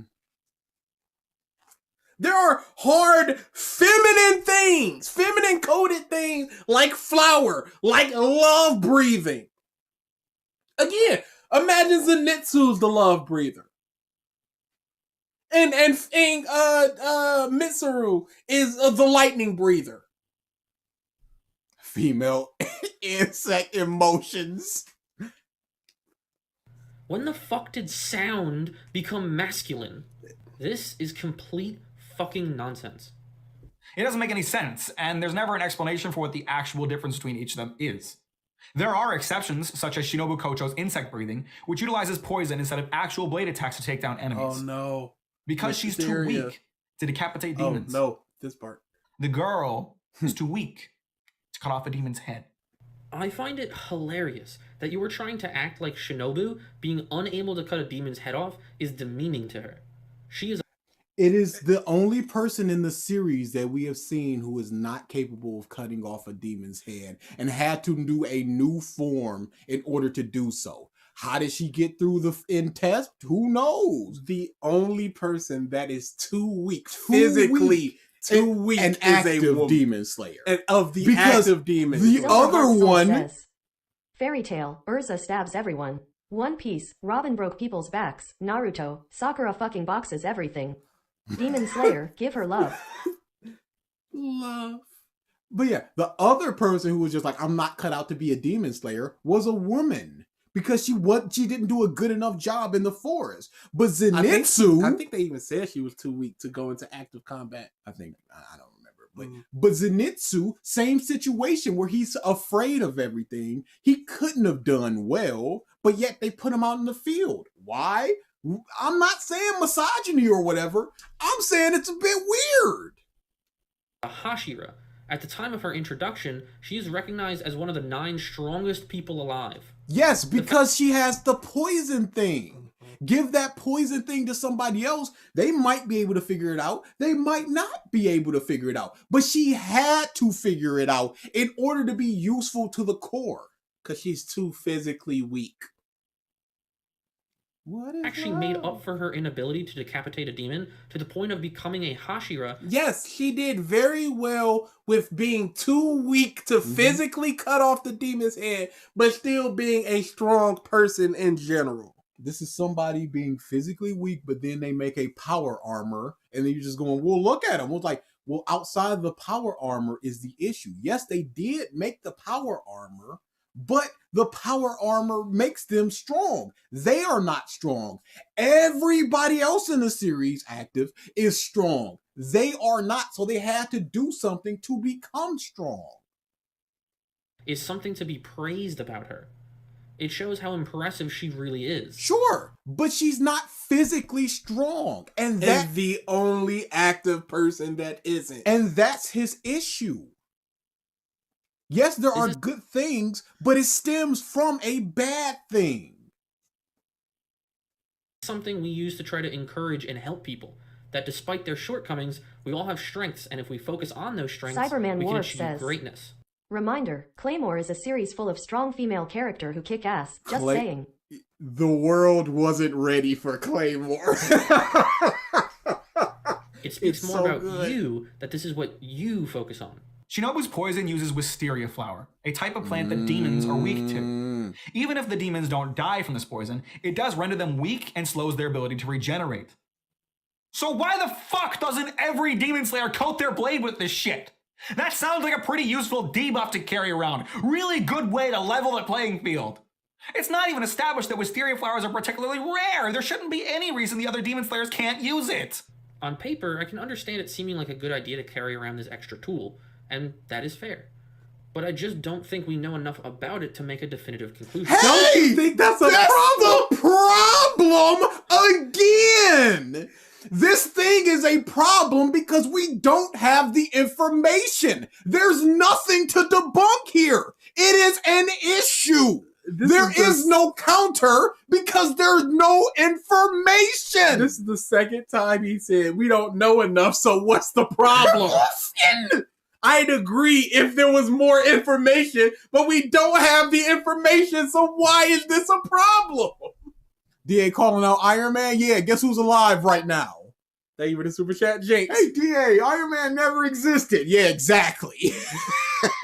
No information, no problem.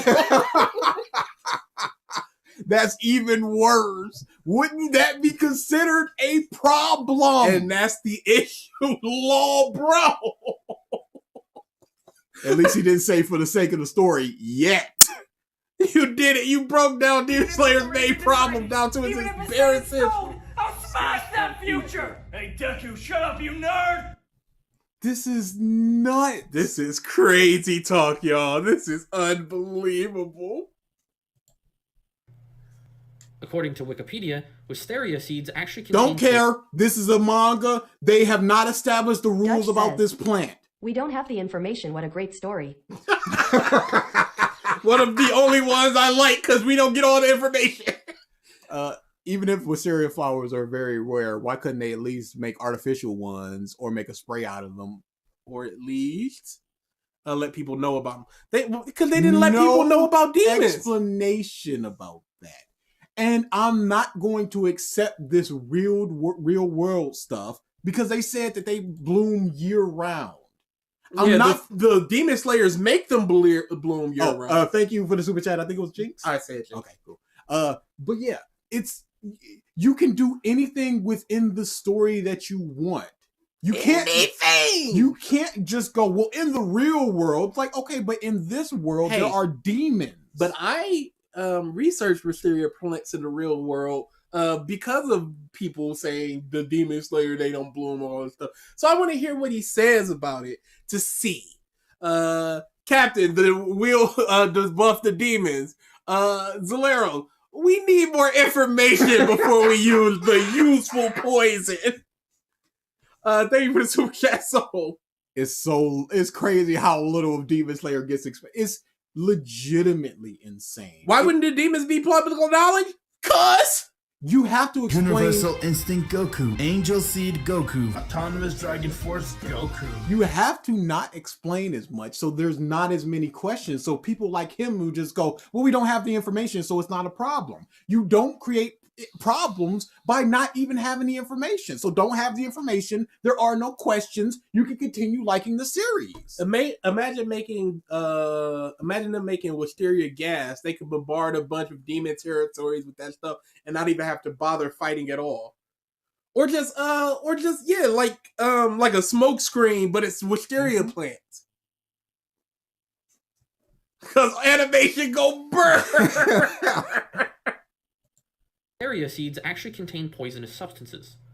That isn't directly stated in the series, but perhaps it's more common knowledge in Japan since wisteria is more common. Perhaps that is why it isn't commonly used. Pause. Perhaps is more common. Perhaps that knowledge is more common in Japan. Perhaps that's why it's not used. Double perhaps. But here's the issue. It works against demons. Krista Childs says, the CEO is low-key is a messed up guy cuz he's using children to take on a 10-year-old demons in Japan with no accommodation. First off, Robot Lady, you need to get your together. That is 1,000 years. Number two, absolutely. There's no structured training or anything. So it's just like, hey, just find somebody and start slashing. Start slashing demons to the point where a bunch of demon slayers die in the forest, and then once Hashira training comes up, there's a bunch of them around. Shinobu is a medical expert, so maybe it just isn't worth training demon slayers to properly handle potentially poisonous substances. Pause. Maybe it's not worth it to have them train up with potentially poisonous stuff. That stops demons. Why isn't Shinobu affected? In the entertainment district, they had kunai with wisteria on it to stop the big skinny demon. Why were they not effective? This is potentially poisonous. So you're excusing this by going, well, it potentially is poisonous, and that's why they potentially don't use it. Wait. Did he just make an argument that Slayers don't use wisteria because it's harmful, as if demons are harmful to people? You take that risk. What are you talking about? If it's going to be poisonous, surely there's going to be an antidote for a person. I'm sorry, if your blade is coated in poison and you get poisoned by your blade, you should not be a demon slayer. That's a skill issue at that point. Yeah, that's a skill issue. In the anime, outside of Shinobu, we only see Tengen utilize wisteria poison, but he also has a resistance to poisons, so it could make sense. Okay, train them. Make it a base level. When you start training, you're training with wisteria. You eat a piece of wisteria every day to gain up that resistance to poison. You mix it in with your oatmeal, where it's just such a low amount that it doesn't really affect you, but it does allow you to get that resistance up. Literally anything except nothing. The forest is lousy with wisteria. That's why it keeps the demons in, and they stayed there for 7 days. Oh yeah. What? Hey, but you can't just rub a bit on your sword. TT's lady thinks that DA would date a 10-year girl. When you write a power system into a series like this, the audience needs to understand the basic rules behind it so they can determine the capabilities and limitations of each character. Gotoge doesn't want you to understand breathing because then he would actually have to put some thought into writing this crap. You had a hard time seeing the capabilities of the Slayers due to the subtlety. Fine. But it was too subtle for you to understand. To the point where you have to do head cannons. To the point that you don't know if it's likely, maybes, probably. Yeah, you don't know if it's flame breathing, Rengoku, or the combination of the both that makes the flame breathing be in your face like that. You don't know, so you have to head cannon it. It's not subtle. It's not explained. Limitations were you confused about? Do you really need it to be so cut and dry? Fire has to be... Yes. What's the problem with just going, yes, I do need it to be that explained. What's the issue? It's not explained. It would help me connect better to the series. You say that it's subtle, so that means that it's not in your face. So if you have to look into it to figure out, hey, why can't somebody do something? What's wrong with going, yes, I do need it explained to me. I would think that it would be better if it was properly explained to me, because now all I have to do is make headcanons and assumptions and put pieces together and maybe come to a conclusion, as opposed to, here is the conclusion. Oh, thank you. Now I can understand why Zenitsu is moving that fast and Inosuke is not moving that fast. It's so subtle it doesn't exist. What subtlety? Does head count as subtlety now? It must. What's wrong with having an explanation? There's no issue with that. Is it wrong to have a power system that's easy to understand?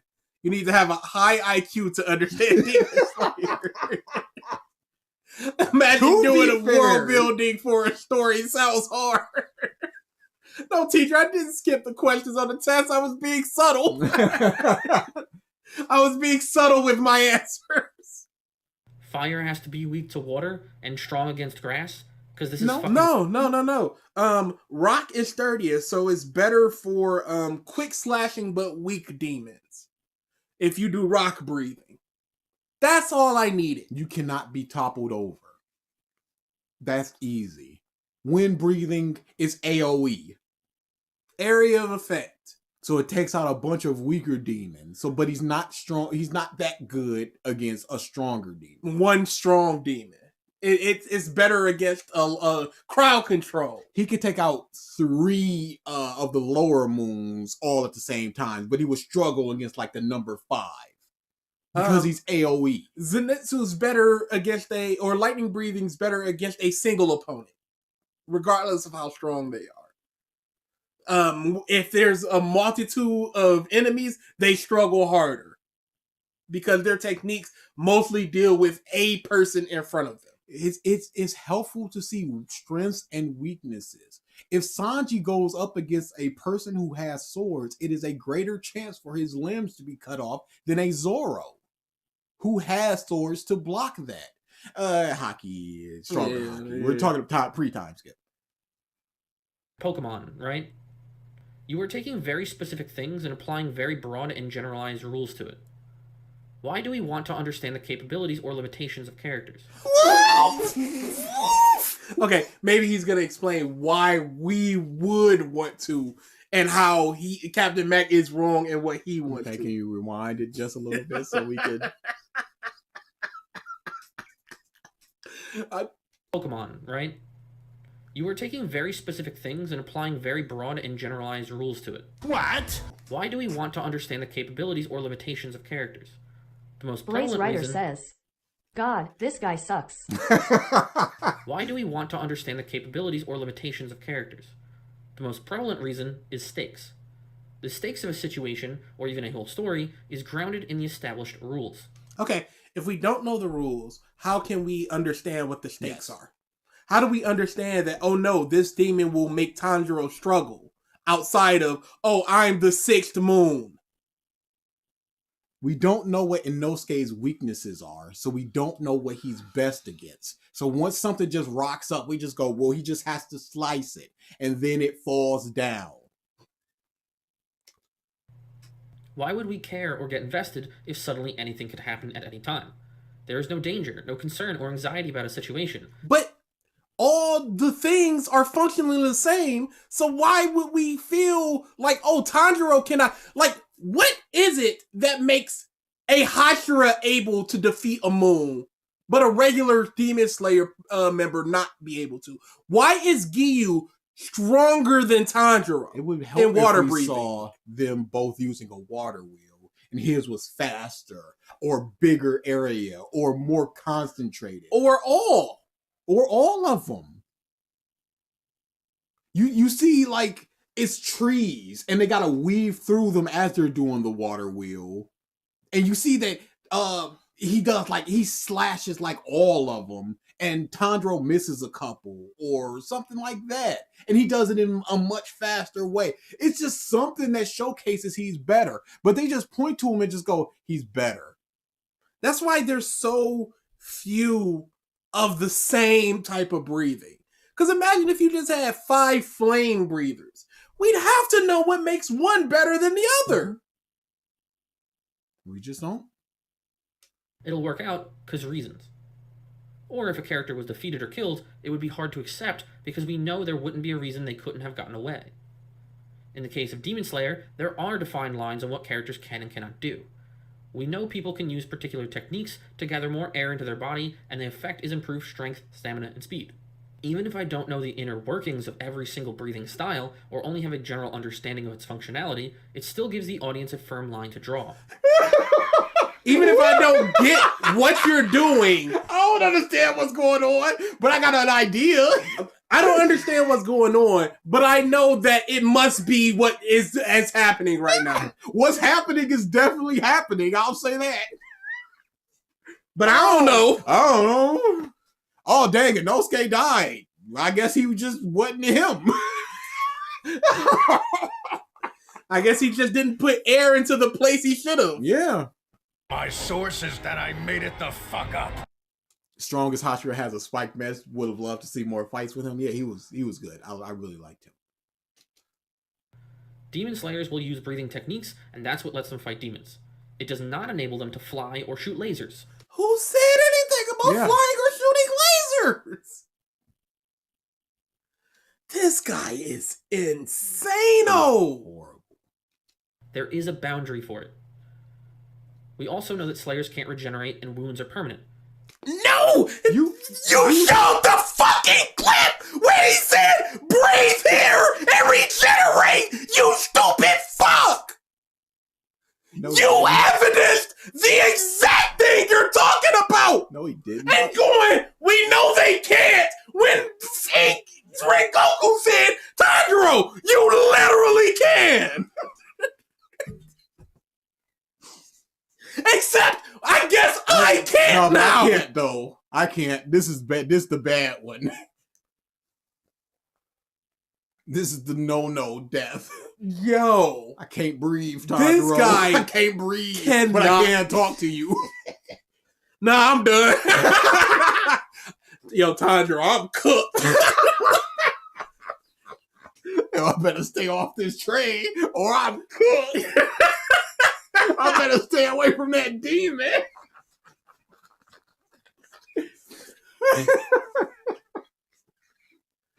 Yo, what is going on, man? Let's see if the TTS plays. He Hungers for Host says, I hate it when people make a dichotomy between world building and characters. Exposition is not antithetical to characters, tone, and ideas, quite the opposite. No, but, you know, what does it affect the plot?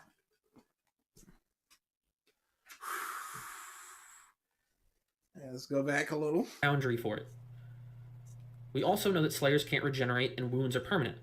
They are stronger but are still human and are susceptible to injury just like normal.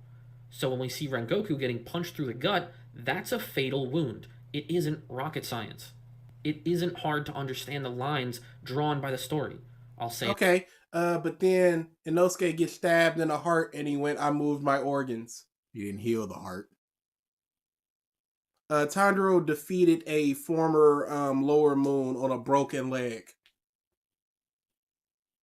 Tanjiro went, I have no strength in my legs. Oh, wait, no, I'm going to use the things Zenitsu said, and now I can run faster than I've ever run in my life. Thank you for the super chat, Hope. Waterform 13, I win with this, and he did. Thumbs up emoji. Dragon Instinct Goku, Dragon Instinct Goku, Dragon Instinct Goku. Yo, this is crazy. How much? 18 more minutes? Let's Of this again, part. it sounds more like you simply wanted something different. I'm sorry. No, he wanted something better. He wanted explanations. He wanted things. Look at it! Look at it! That the story isn't blatant and in your face with all of its information. No, it's not explaining anything, so all you're doing is extrapolating a bunch of headcanons and what ifs and maybes. And then getting it wrong by going, they can't heal. And then going, well, I'm sorry they didn't explain it, but it's possible it could be this. Well, it's possible it could be anything if you don't explain anything. Is there anything higher than the anomaly? Because if not, we need one, and it needs to be called whatever his name Zeleros. is. We need to at least keep some kind of structure here. Anomaly is the point of anomaly is it doesn't fit any other category. Oh boy, sure does suck that Rengoku could rearrange his guts when The guy donated him. He might have survived. Yeah, sucks, huh? But stop acting like there is nothing there at all. He didn't act didn't. like there was nothing there. He said it's not enough. Yeah. It's not explained properly. And you're just going, well, it doesn't need to. It's subtle. And this brings us to the section of the video on Tanjiro. I don't like Tanjiro, and it's for the exact same reason that I think a lot of other people do like him. Tanjiro is a very good boy.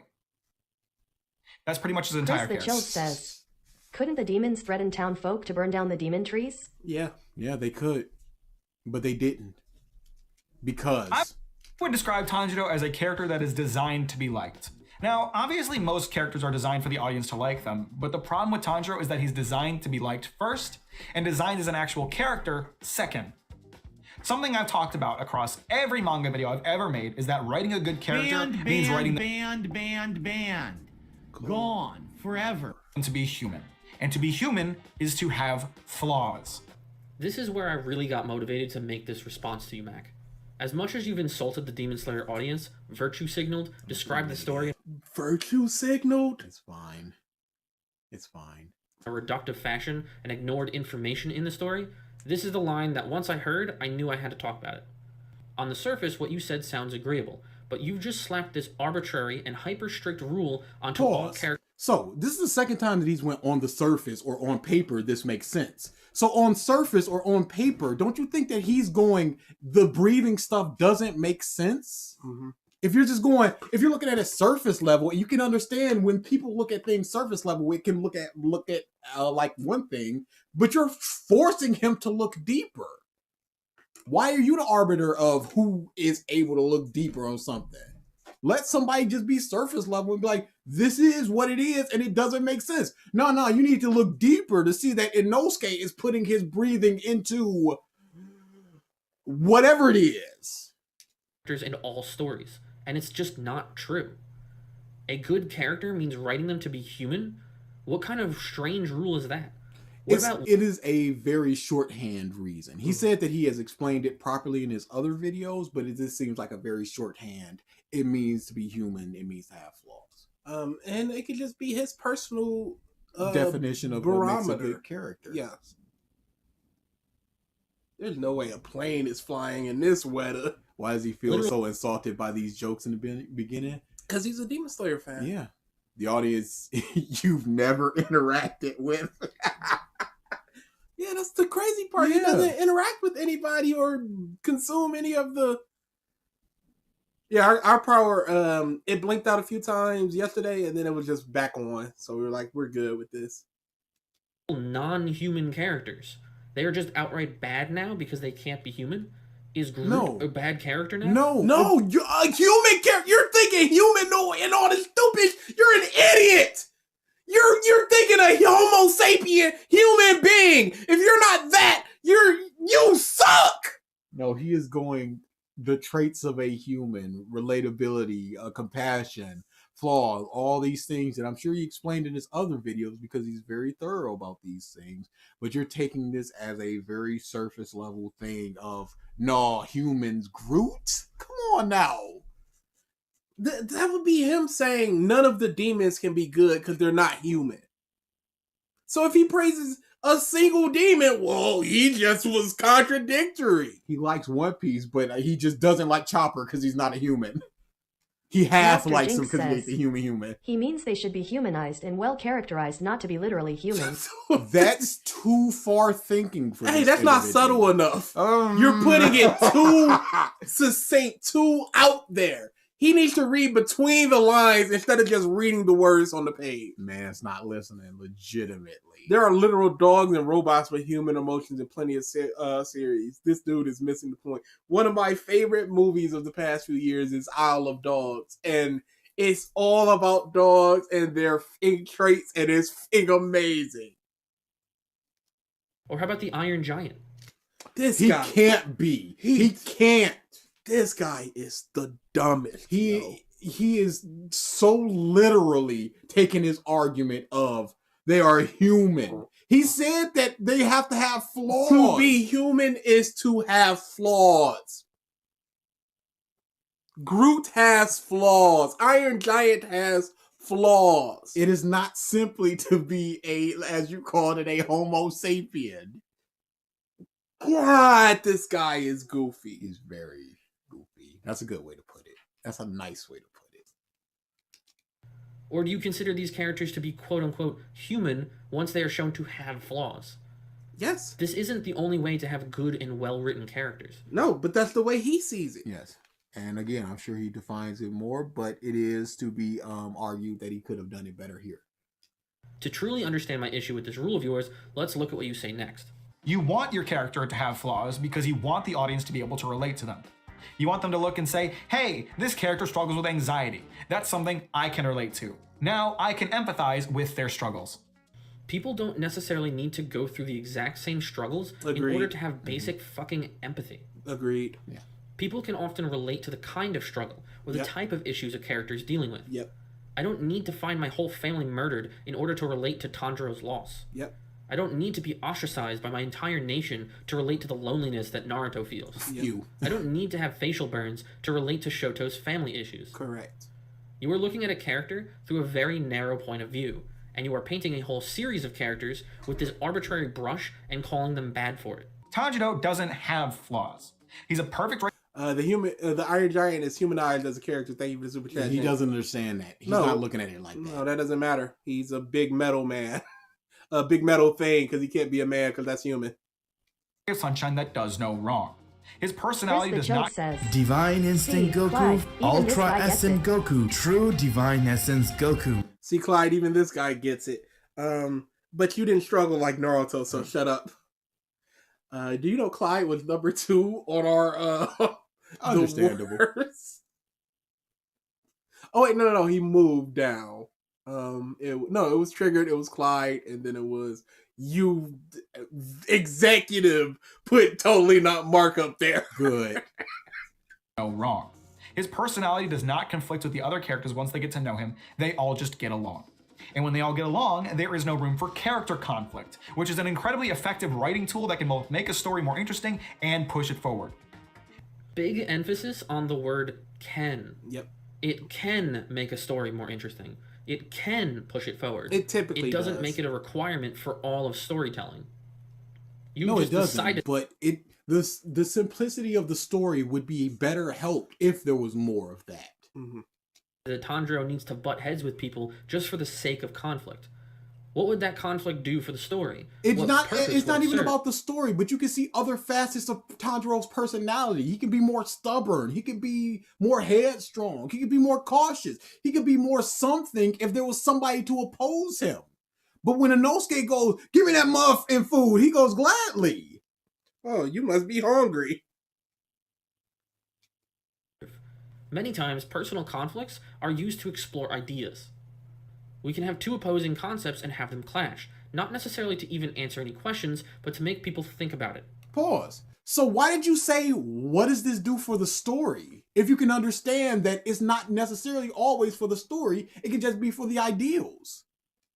In the Daredevil series, one of the best scenes in the whole show is the rooftop conversation between him and Punisher. They clash heavily on their ideals, and present very good arguments to each other. But that's the point. It's not about the conflict itself. You've demanded conflict based on how you relate to characters, and then called the character bad because it doesn't have your specific outline. Sure. It's ridiculous. Now, with that being said, there is room for Tanjiro to have a weakness that still makes him look good. When Urokodaki first meets Tanjiro, his first thought is that Tanjiro is too kind for his own good, which makes him hesitate to kill his enemies. He hesitates so much that the sun comes up and kills the demon before Tanjiro can. In this story, caring too much could be a really big weakness for Tanjiro because it would prevent him from killing dangerous enemies quickly. Yet after training with Urokodaki, that side of his character disappears entirely. So what purpose does this serve? How does this supposed weakness enhance his character? The kindness could be a detriment to his, like, literally the sentences he just said. Yes. Ball Girl and Arrow Demon could be brothers. And No, there were 2 literal brothers and sisters. yes, but it could be like, oh, cut off their head, and the one of them just goes brother or sister, and he hesitates for a second, and then he gets injured because of it. Or somebody else around him gets injured because of it. But another part of the issue is he got over it off screen. It is an issue here and never again. We don't see that character development. From what I can tell, it wouldn't make much sense. If Tanjiro was so kind he would spare or have issues killing demons, it would make him look worse. No, he would hesitate Yes. if he saw a brother demon or a sister demon, and Hey. then he gets injured or somebody around him gets injured, Didn't and he has to realize that at the end of the day, even if you have empathy for these demons, they are still out here hurting and killing people, so you have to do what you have to do. Didn't he talk about that demon that Muzan turned in the middle of the street and Yeah. how he didn't just kill him? Yep. The kindness of Tanjiro can cost him some injuries and weaknesses. Easy. He Hungers for Host says, all criticism is arbitrary and subjective. Saying it's arbitrary is special pleading. There's no other criticism beyond that. It's very bad when he does stuff like that. He could get somebody killed by hesitating. Yep. We are purposely shown the Imagine if Rengoku died because Tanjiro hesitated on the train. And then he had to learn. He had to go visit Rengoku's family, and then he's like, I'm gonna take his place one day. He had to learn, like, hey, it sucks that I have to do this because they were people. But if they're going to be killing people, I can't hesitate. We are purposely shown the irredeemable acts of the demons because there is no ambiguity like you missed earlier. There is no No, middle he ground. didn't miss it. That was the complaint, that there was no ambiguity. That's the thing. How did he already misremember what happened with that? Like, already. Here. It's bad writing because this is a setup without a payoff. Tanjiro's weakness disappearing off screen is like if I change my entire personality overnight. It breaks suspension of disbelief. Let's look at when they arrived at the Drum Demon's house. Tanjiro is told from several terrified children that another child was kidnapped and inside the home. Then he sees a mangled man jump from a window, desperately trying to escape from the grasp of the demons, only for him to die seconds after getting to freedom. Tanjiro then finds the kidnapped kid inside the house who barely got away from the demon who was going to eat him. And after all of this, you want Tanjiro to confront the demon and not kill him? No, he never said not kill him. Some sort of character hesitation because he's so nice. Because he sees that demons can choose to not eat people. Listen to the struggles of the demon. Again, like I said, a demon just crying, eating somebody, going, I don't want to do this. Or maybe they eat somebody and they're just like, I recognize this person. And they can't stop eating them and they continue to do so. Something other than just, I introduced this character flaw. I have a character explain the character flaw. Why it's bad, what it could harm in the future, and it goes away in chapters.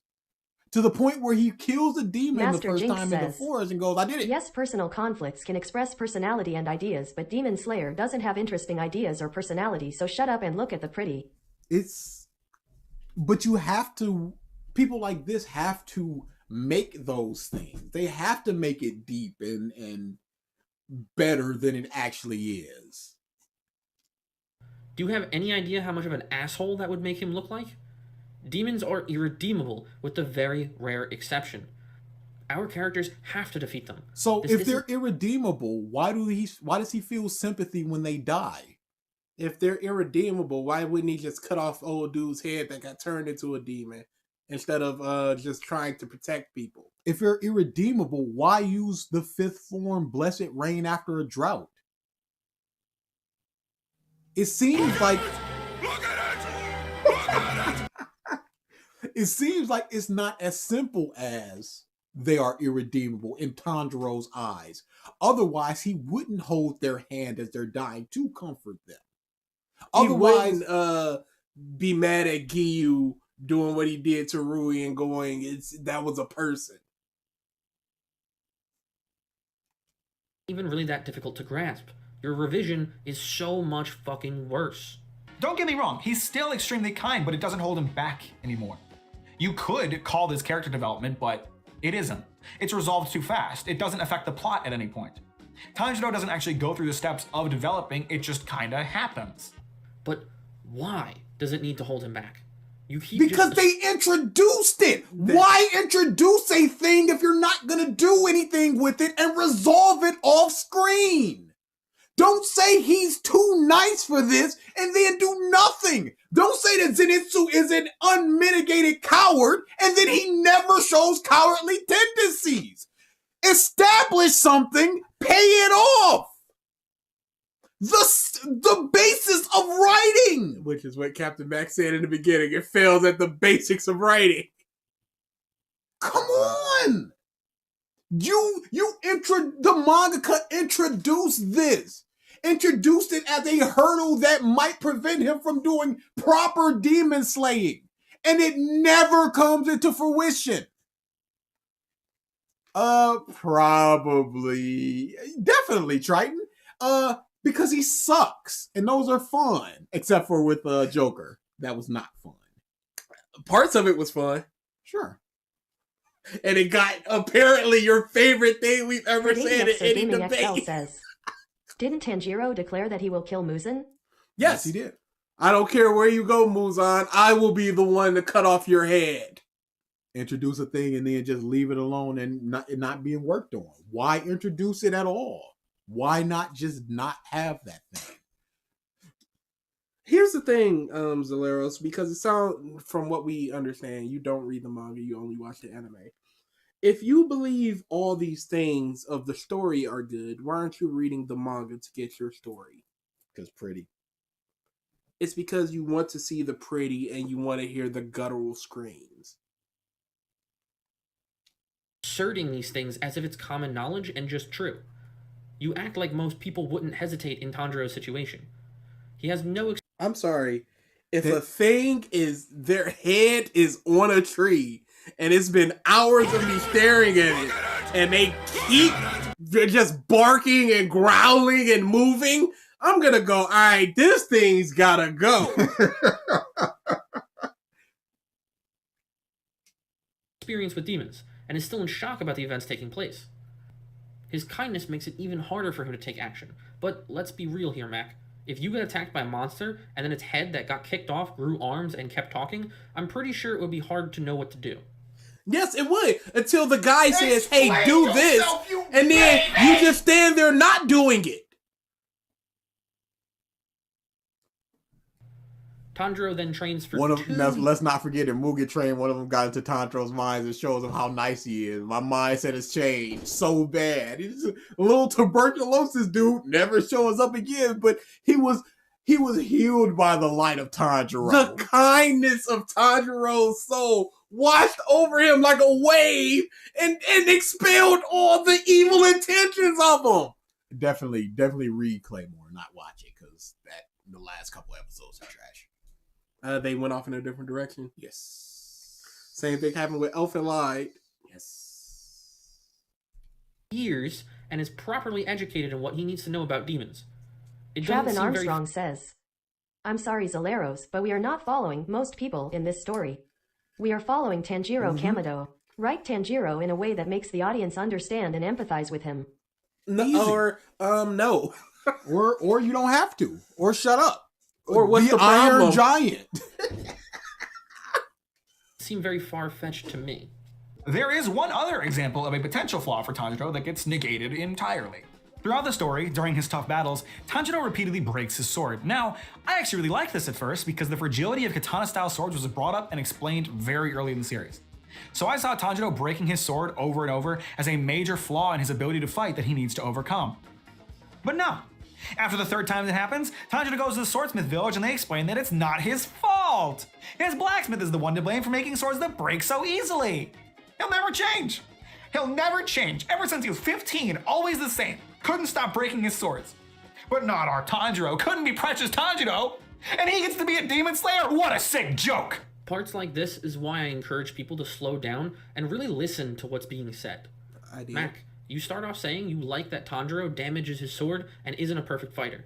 But then you get mad that basic progression occurs and Tanjiro improves at fighting the more he does it. Ooh, no, that's not what happened. Slow down and listen to what he said. What literally happened is once they got to the swordsmith village, they went, it's not your fault, Tanjiro, that your swords are breaking. It's the guy making your sword. You've been fighting correctly the whole time. So it's not Tanjiro needing to slow down or slice less or slice more precise. It's just that the sword was borked. Your tools are the problem, not you, the toolsman. Could have been an interesting concept. Or 1 + 9 = 19. Such a cop-out. Just have it be that. Just have it be that he's not very good because he's not used to water breathing because it's not his preferred style. Have it be that they are not equipped for a sun breather, so the swords keep getting broken by this harsh style. That they have never seen before. That they've never seen before. So they're trying different things every time that they remake it just to make it a little more sturdy. And then have it be, wow, Tanjiro will be like, wow, the weight is a little off. I can't swing properly. Thus causing him to make more mistakes, thus causing the sword to get messed up. He brings it back. They try it again. That creates conflicts within the story because now we know why Tanjiro isn't fighting as well because they try something different to accommodate his sun breathing. I'm going to be honest. It's the blacksmith's fault for making a sword that couldn't break or for not making a sword that then couldn't break. Did give me a chuckle at the time. Looking back is a wasted opportunity for character writing. Plot progression for Tanjiro to not break the sword. Oh, wait, it's the blacksmith's fault. Yes. What's wrong with this problem? Such a wasted opportunity. Tanjiro's the nicest, y'all. We promise. His soul is so pure, y'all. Shining. What the fuck do you want? Do you really expect Tanjiro to suck at fighting the entire series? Also, it is made very clear... You didn't understand Not for a single what the second criticism was. Did he understand? Axel Gray says, trust but verify. Always. But it is Tanjiro's fault for the damaging of his... No, it's not Tanjiro's fault. No, because the swordsmith made a bad sword. It kept breaking. It's the swordsmith's fault. And then he built a sword that didn't break. What's the problem? I love to listen to what Matt is saying while I'm not listening to what he's saying. blade. Wait, was it not actually toward Tanjiro's fault? I literally just answered that. Oh, I blanked out. Makes note when fighting Daki that it's his lack of skill that keeps damaging his sword. What? When he's speaking to the village elder, the presentation makes it clear the harsh and strict standard that they have on their smiths. They say that they will punish his smith for making an inferior sword. They are saying this because of their own standard, not because the story is trying to get Tanjiro out of trouble. The level of bad... But it does get him out of trouble by doing... It's not about what the story is trying to do. My sources that I made it the fuck up.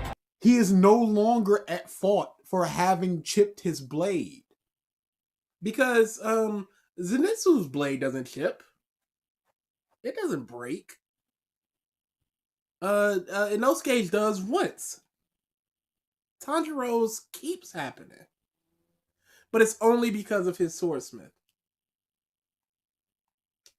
faith criticism is unbelievable, and we aren't even halfway through the video. Mind you, I don't think every character needs to be written as a piece of shit to be engaging. You can write lovable characters that are still flawed. But writing a character with the intention of making them universally likable rather ironically makes them the least likable character of all, because they don't inspire any kind of emotion. What's engaging about a character that doesn't have to struggle or change? Still just asserting things without references or evidence. Boba Fett destroys... He's explaining it. What more can you get from, I don't feel anything from Tanjiro? What's a reference that you can... He's referencing the show! Tanjiro is perfect. He doesn't really need to struggle for anything. Everybody likes him. But in Fairy Tail, like, what? Yeah, I heard Boba Fett. I just want to know what he's about to say. Boba Fett destroys your entire argument. He doesn't struggle or change through the entirety of Empire Strikes Pause. Back. What if he doesn't like Boba Fett? Then what? PredatiXer Gaming XL says, if Tanjiro's sword keeps breaking, I don't think it's the swordsmith's fault at that point. Yeah, but they positioned it like that. Yep. I just want to hear exactly what Mack said. Inspire any kind of emotion. Flawed. But writing a character with the intention of making them universally likable rather ironically makes them the least likable character of all, because they don't inspire any kind of emotion.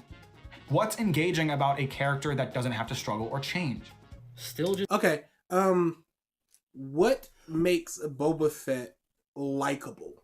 Was he designed to be universally likable, which is what Mack said. And there was something else Mack said that I want to... Rather ironically makes them the least likable character.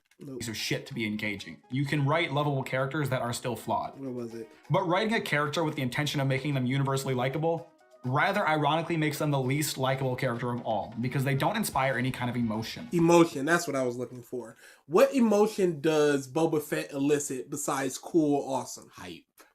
Knee rockets. What does Boba Fett inspire emotionally out of a person? But other shows, though. Seventh Form. things without references or evidence.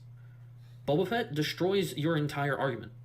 He doesn't struggle or change through the entirety of Empire Strikes Back, and yet he's incredibly engaging and beloved by fans. No, beloved and engaging are two different things. Mm-hmm. Emotions. What makes him engaging? Besides hype, him cool. being cool. And that's what Demon Slayer is, essentially. There's nothing behind it. There's nothing behind Tanjiro other than this vague likability because he's so good of a person. There's nothing behind Boba Fett in those movies other than he looks really cool and he does awesome things. The fans beloved and traitor dude. Marauder Shields. He was beloved by fans of Mass Effect 3. Wonder why Boba Fett never used those knee rockets for Luke in episode 6. He didn't have them yet. Or he used them earlier. By fans, okay, bruh. Calm, cool guy. And dies in the next movie. Boba Fett got one shot and ate my word. You haven't thought about your own rules that you assert to be true. You are pigeonholing the entirety of writing into these arbitrary restrictions. Mack then goes on to... But people like Boba Fett. I don't like Tanjiro for these reasons. Boba Fett has 5 lines in the movies. He sucks people like him because he's cool. He has it legit. So the sequence of events. I don't like Tanjiro for these reasons. Zeleros, what are your reasons? What is your evidence? What are your references? People like Boba Fett. Moving on. But does he like Boba Fett? Does Captain Mack like Boba Fett, Zeleros? He's giving reasons as to why people would not like a Tanjiro, including himself. And then you just go, but people like Boba Fett, an entirely different character. That probably gets a collective 13 minutes of screen time between 3 movies? If even that? Boba Fett is also not the main character. Boba Fett was so popular, they made him into the basis for the entire clone army and most of the Empire. Yeah, that's just that fan service. Please clap. It's Boba Fett stuff. Talk about why he believes Tanjiro is a chosen one type of character. I am not really going to respond to a whole lot of it because I agree. Tanjiro is a chosen one. I think it's pretty obvious though, and Max seems to think it would be controversial, but oh well. I'll be responding to certain sections as I feel they stand out. Now, I have a question about sun breathing. Why is it the strongest? Or more specifically, why is Tanjiro stronger for being able to use it? We already talked about the subtlety of how breathing is presented to us, so I won't repeat myself. But Tanjiro says that his body is more compatible with the Hinokami than the water breathing. No, that's the strongest form, period. It's the strongest form. It's not about Tanjiro using it. Inosuke uses it and it's at a 2. No, this is the strongest form. Why is it the strongest form? Is the question that he asked. And you're just going, well, the subtleties. Well, Tanjiro is more equipped to handle that form.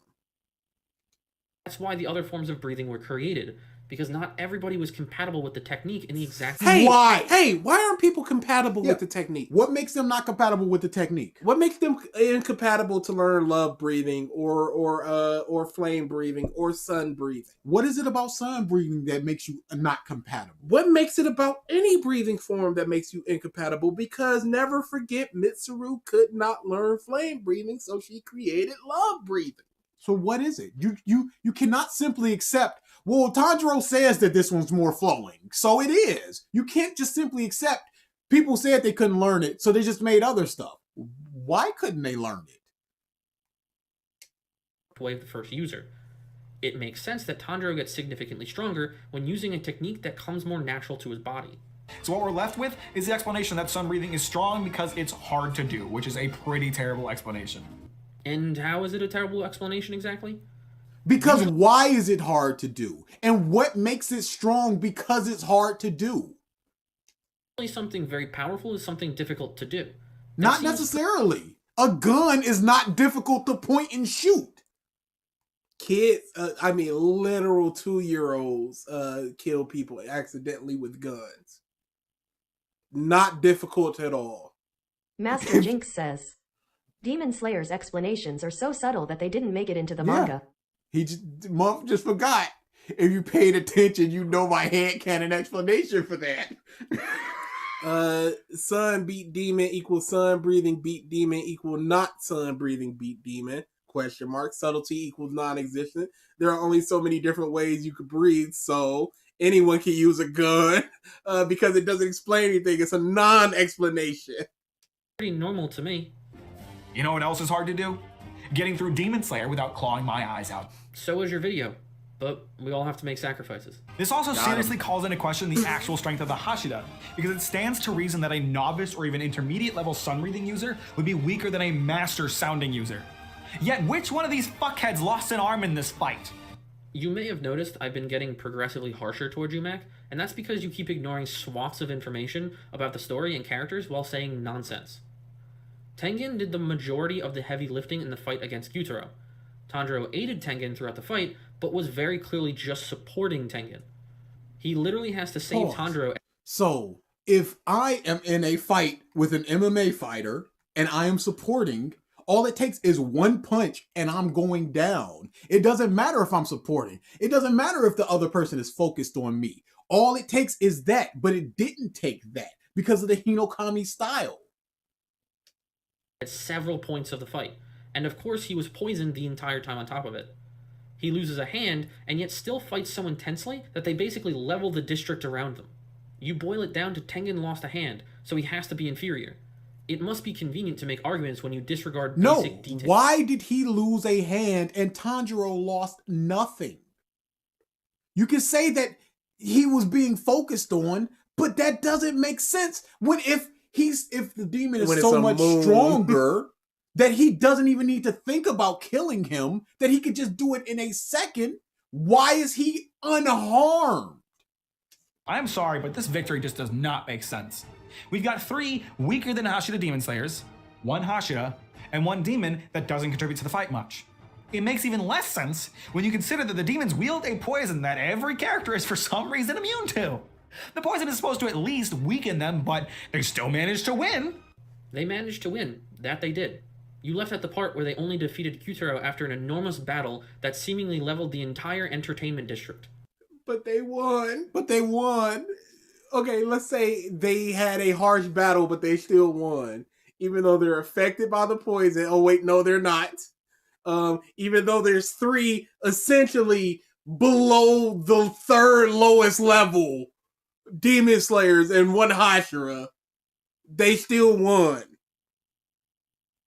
We have seen them go on less than 10 missions combined, and they are defeating moons. Upper moons. Just doesn't make a whole lot The of victory sense. is not an easy one. It takes an immense Who said it was easy? Yeah. He said that he lost an arm, indicating that it was a difficult battle. amount of effort, and it takes everything they have to just barely come out on top. Okay, but they came out on top. That's the problem. While they were poisoned, they were stabbed in the chest, while their legs were broken. If I beat a prime level, if me and this guy beat a prime level Muhammad Ali while we're poisoned and one of us doesn't have an arm, you can say, well, they fought real hard and somehow came out on top. Okay, but Muhammad Ali should not be losing. The fight has consequences too. Nobody said it didn't have consequences. Who's arguing this? Tengen lost an arm. Yeah, he said that. He essentially retired. He said that it's bullshit that this happened, that 3 non-ranked months and a Hashira beat 2 months that gaming says killed multiple Hashira. As Tengen is no longer a Hashira. Even if he isn't dead, he isn't participating in the fights ahead. As for the poison aspect... but he's still participating in the training. And I think he Chris the participated Chode in the says, final fight. peak strawmanning. So I think he might have been on like watch duty or something. Maybe. But he wasn't on. Tengen and Inosuke are the only ones resistant, not immune.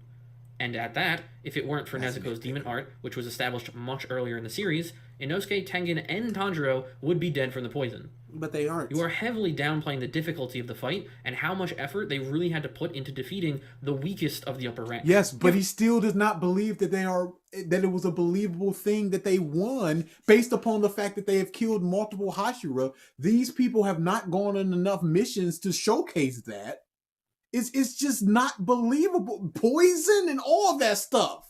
And Mack goes, it's not believable that this has happened because these are non-ranks. And you're just going, well, it was a hard fought. And there were consequences. Not one upper-ranked demon has been killed in over 100 years.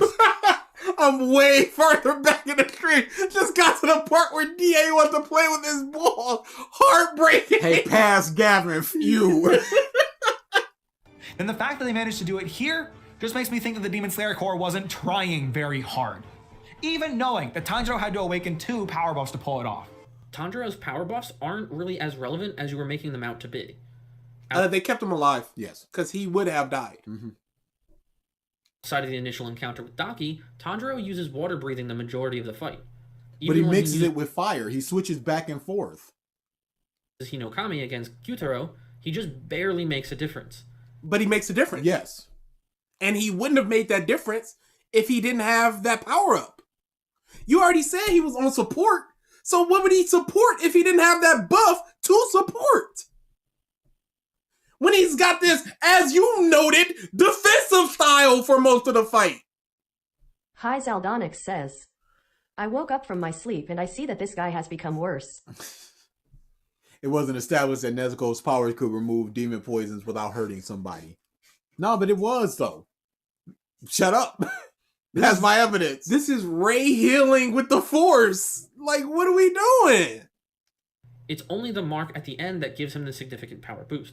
Okay, and that's the issue. You can't be like, well, the other stuff didn't really matter except for this thing that Captain Mack said mattered. Because that does matter. And it's for purely the final blow. You act Yes, like and if he did not have that mark, would he be able to do the final blow? No, then he would have died. Yes, so it did help him stay alive and deliver the final blow. And it awakened his mark, which allows others to awaken their mark. Solo fought Gyutaro and beat him all by himself. He never said that. Never even implied that. I find the Gyutaro fight to be excellent evidence toward why not one upper rank demon has been killed in over a century. When A Hashira and 3 who are yours are able to defeat him, and then the others lose within the next like 6 weeks. Made it the fuck up. Because it's fucking hard, and even the weakest of the upper ranks is an enormous challenge. Pause. But then in the next arc, one Mist Hashira beats an even higher person. Is Mist Man better? Why is he better? If he is. Or was it a better matchup? We don't know. What we do know is that he won. Solo against a stronger Moon. But that's manga stuff. Oh wait, no, that would be the anime at this point. Whoops. It took 3 Kanoe and 1 Hashira to take down an upper rank demon. There are 9 Hashira! Are you really telling me that none of them ever thought to work together to take down an upper rank? Again, despite you insisting otherwise, it took that to barely take down an upper rank. Okay, but they did take him down. They have not been defeated in centuries. If you Ruiner lose Nergadante 3 says, Hashira taken down 22 one. Hashira to be exact. Daki killed 7, Gyotaro killed 15. How is Tanjiro, Zenitsu, and Inosuke able to keep up with Upper Moon 6, I will who are at keep full that power? number in mind now because we always fudge the numbers of it. But yeah, it makes no sense, and Captain Mack is going, it makes no sense, and this muff is just going, well, it was a hard fight. No one said it wasn't. Nobody said But it imagine wasn't. if Rengoku was there instead. It would have been an easier fight. Because Sound Man, he's sitting there and going, oh, that's the Hashira? Well, I already cut off her head. Oh, there's another one? If there was another Hashira, oh, we both just cut off their heads at the same time. Done. But no. We have to sit here and just go, I guess they were enough. As for teamwork, there are a few things to keep in mind. The first is that they don't know where the upper ranks actually are. The beginning of the Entertainment District arc is Tengen gathering up additional members of the Corps to go search for his wives, because they were already investigating the whereabouts of a powerful demon. Should you take another Hashira in that instance then? Who knows how long this search was actually going on? Muzan, wasn't Tanjiro like, hey, he feels different? Yeah. So couldn't you be like, Sound Man, oh, the heartbeat of this one is different, or the breathing of this one is different. With all of these supernatural people, the leader can see the future. The leader can also see the future. But with all these supernatural people of I can touch and get all this information and stuff like that, it's very difficult to believe, especially with Domo having essentially a cult. That they're just like, well, we just can't find them. We just can't. But then we see him and 3 others continuing further investigation for a decent amount of time. They had to put in some legwork just to find a demon that they didn't even know if it was going to be an upper rank. Yet, they still did actually call for backup.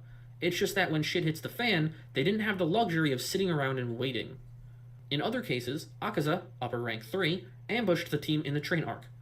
Gyoko, upper rank 5, and Hantengu, upper rank 4, also ambushed the Swordsmith village. Most of the time, upper ranks are ambushing or running into the Demon Slayers when they aren't able to properly prepare. But then one Hashira and 4 bums, three bums are able to take out 2 different upper moons. Simultaneously. 2 Hashira and 2 bums. 2 bums? Remember Yeah. the lower rank Kizuki? The 6 weakest out of the 12 strongest demons? Tanjiro fought only 2 of these and seriously struggled with them before taking on the upper ranks. After that, Gotoge just wrote them out of the story completely. This was a huge mistake. I agree. It was a mistake to write out so many of the lower ranks from the story. It's a huge amount of missed potential. Tanjiro should not have defeated an upper rank until it was shown that he could single-handedly take down a lower rank with relative ease, because that would be great evidence of his growth. However, I disagree with this. You continue to act like Tanjiro single-handedly defeated Gyutaro. He never said that. Never once said that. He said that he should have the capabilities to defeat a lower one to have a chance against an upper one. He went from literally about to die against the lower one to being one of the linchpins of the reason one of the upper ones were killed. First time in centuries. And we're not even talking about the lower one that had souped up Muzan blood. He simply got the killing blow.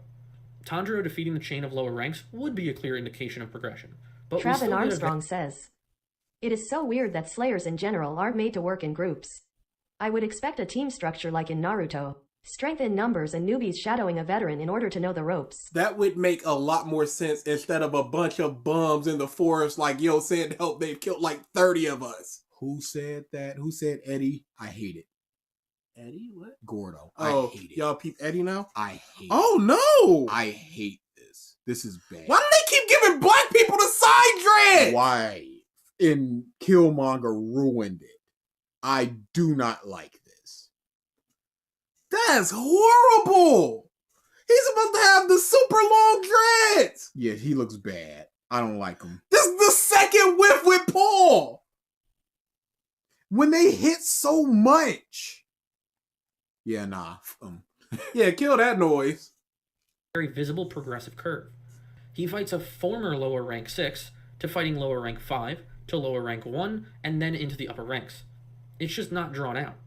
Instead, Pause, they're but we treated... don't see, outside of the drum demon, we don't see him having a definitive win. Nope. Rui would have killed him. He did not beat Rui.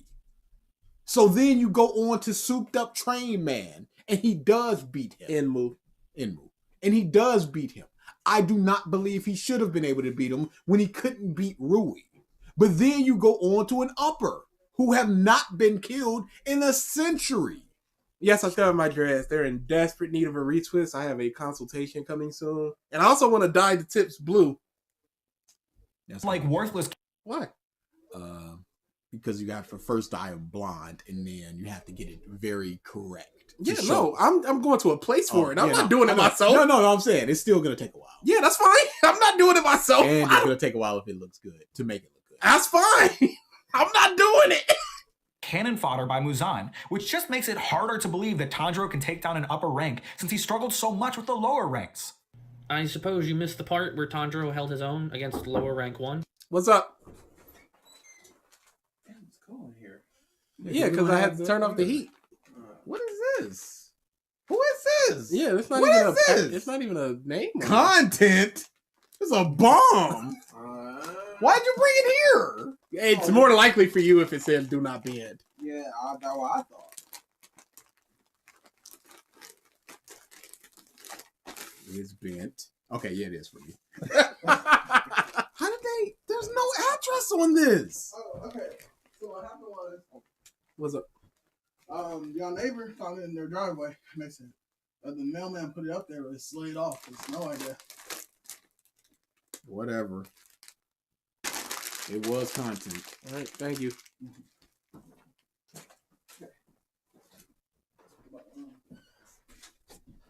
There's no Chris Sweet. Chris Sweet. There's no Chris Sweet. Get out, Chris. What was the point? Oh, The lower ranks. I suppose you missed the part where Tanjiro held his own against lower rank 1? The best stories and writing display a living, breathing world where things happen that affect the protagonist and their story without them having to be directly involved in those events. The worst stories do the opposite. I feel strongly that you haven't put much thought into these kinds of statements that you make. To disregard such large volumes of potential stories just because they don't focus on world building is baffling to No, me. when the world building is bad, that harms the world. That harms your believability. When you just go, demons in America? Don't know. Government? Whatever. that was two of our brothers. That's Chris, the one that also lives in the house, and Eric, who lives in a different house. But this is the end of the Tanjiro section. What a wild ride this is turning out to be. There is still quite a lot of video left to go, and plenty for me to say, but this part is starting to get quite lengthy. Let's call it here for now. It takes a lot of time to really go through everything, so I hope everybody is enjoying the response so far. You've done Join me in the next part where we pick up with the section. I don't know content. how you... What do you See that. mean it takes a lot of time to go through everything? Go through it, write down what you think, find some corresponding evidence, because you don't do that a lot, and then keep it rocking. Well, he doesn't have the part 2 just right there. Okay, part 2 is not that long. It's slightly shorter. Well, it is very slightly shorter. Very slightly, but still shorter. Still shorter. Alrighty then. Oh, Chris the Shield, no. Oh no. What are we doing here, Go people? down. What was that last one? Oh,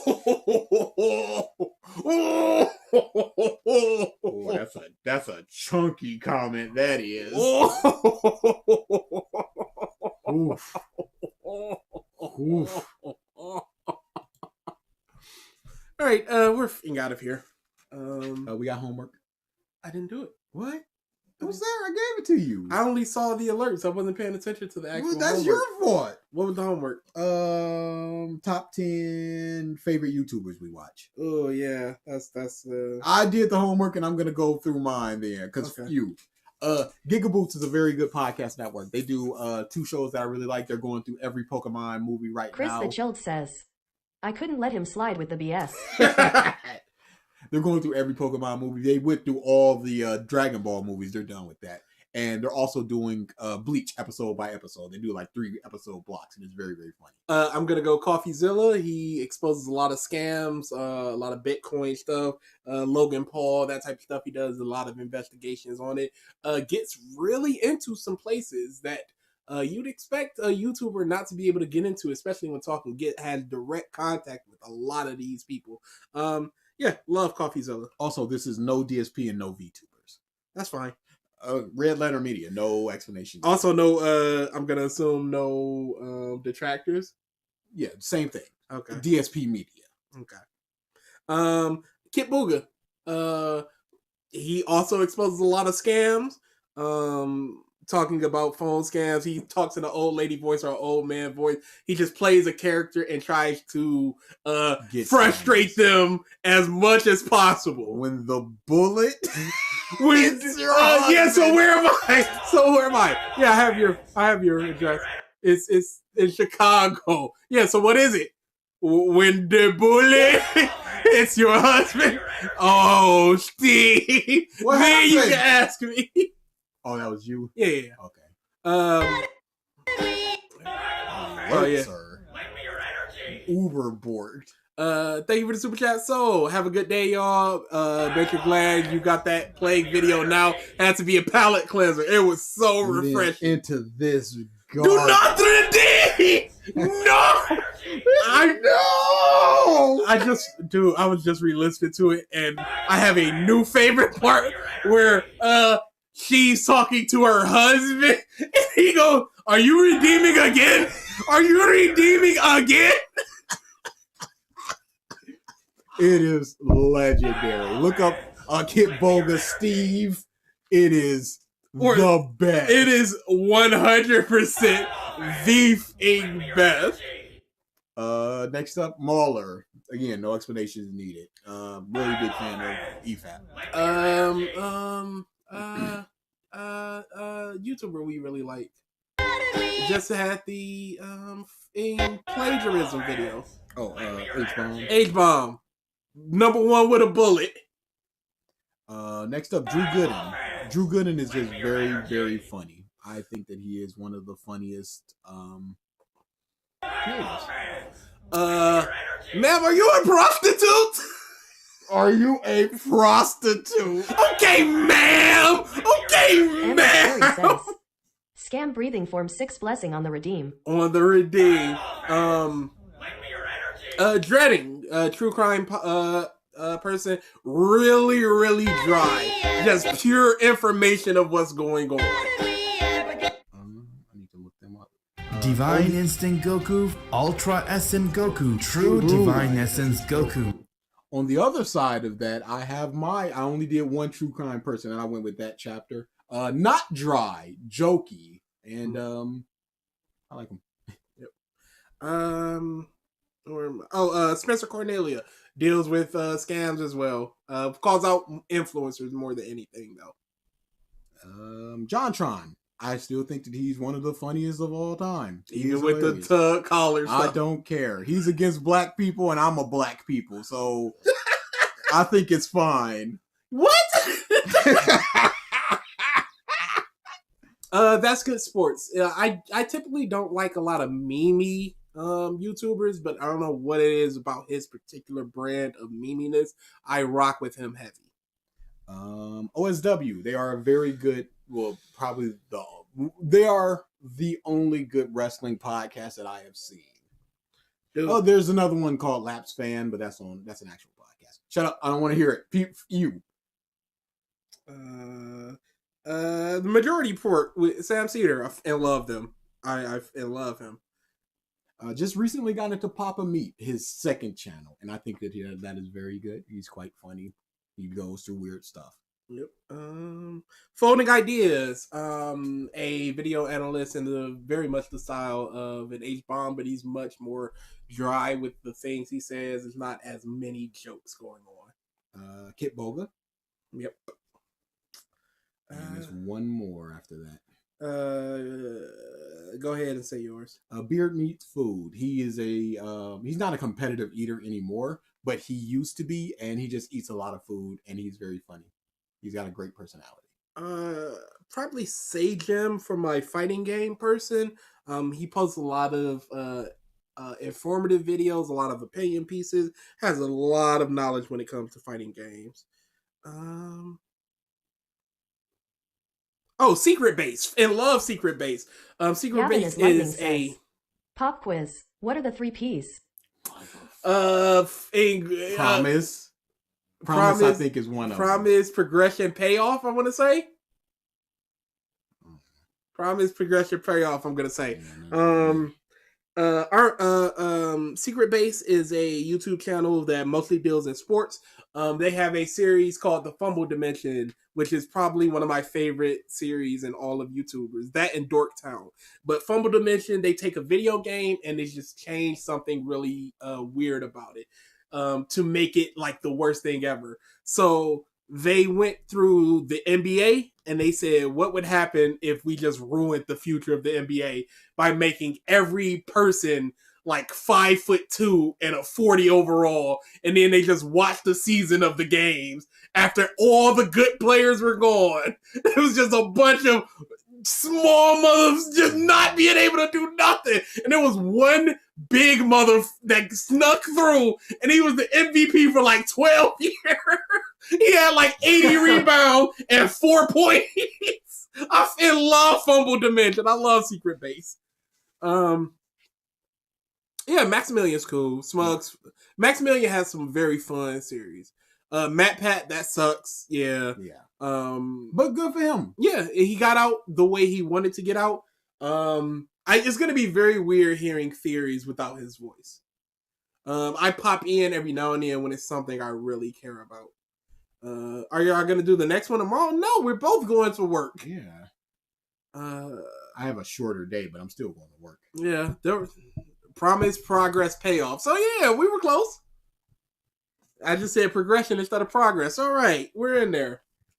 You can scroll up just to see if there's anything we missed while we were talking about YouTubers that we liked. Can you guys do a revisit on the top 5 worst story character tropes in shonen anime by Monitor Comics? I guess you'll rank this video as a 7 over 5. I'll be surprised if it hit Hall of Fame. I love Drew Gooden. DA is Uncle Ruckus confirmed. DA is joining Kanye. This might be out of nowhere, but what is the coolest non-devil fruit related skills? Link powers, removed weapons? what's Dirty Boots' name?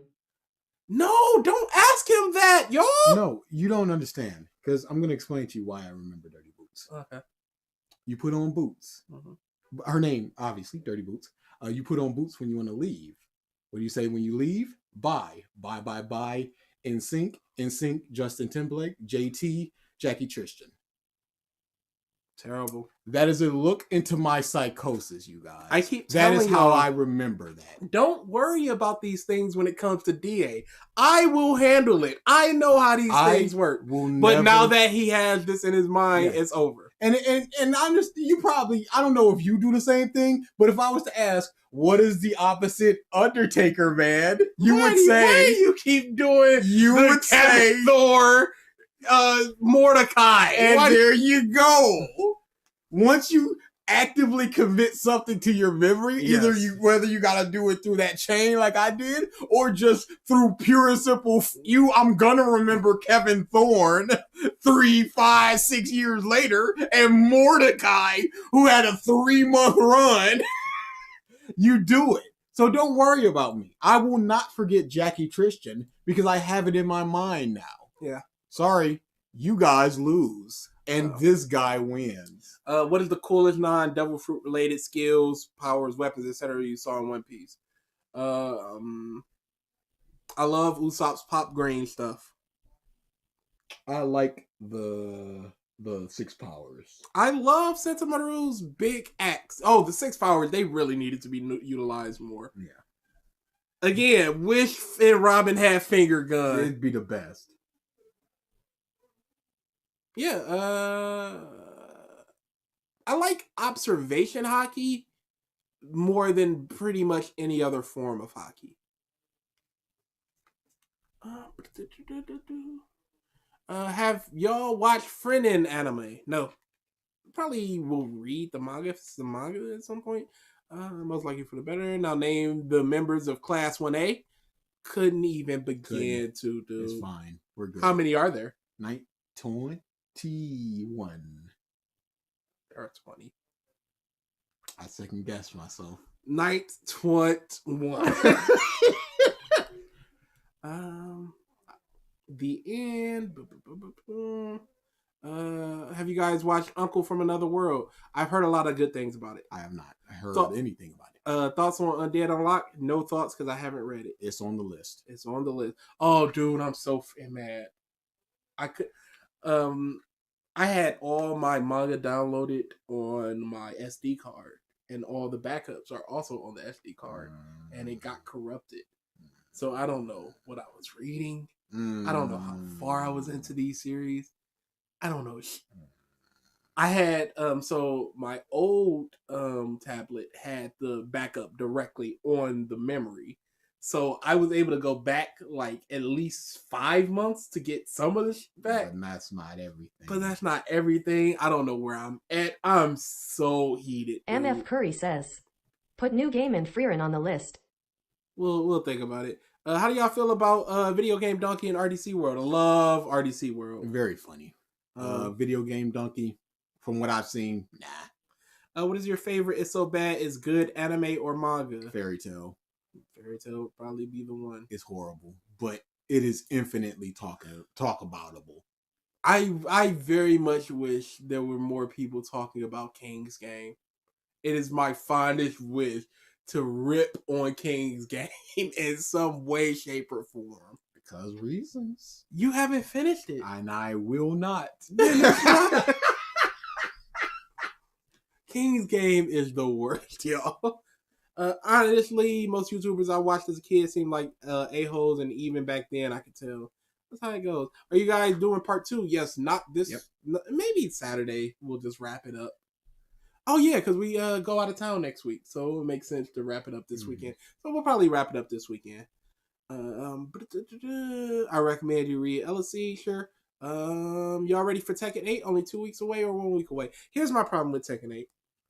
I want Tekken 8, but I also want Yakuza, and they come out on the same day. And I'm only committing to one right now. I'm so far behind. I'm going through all of the Yakuzas. That's you.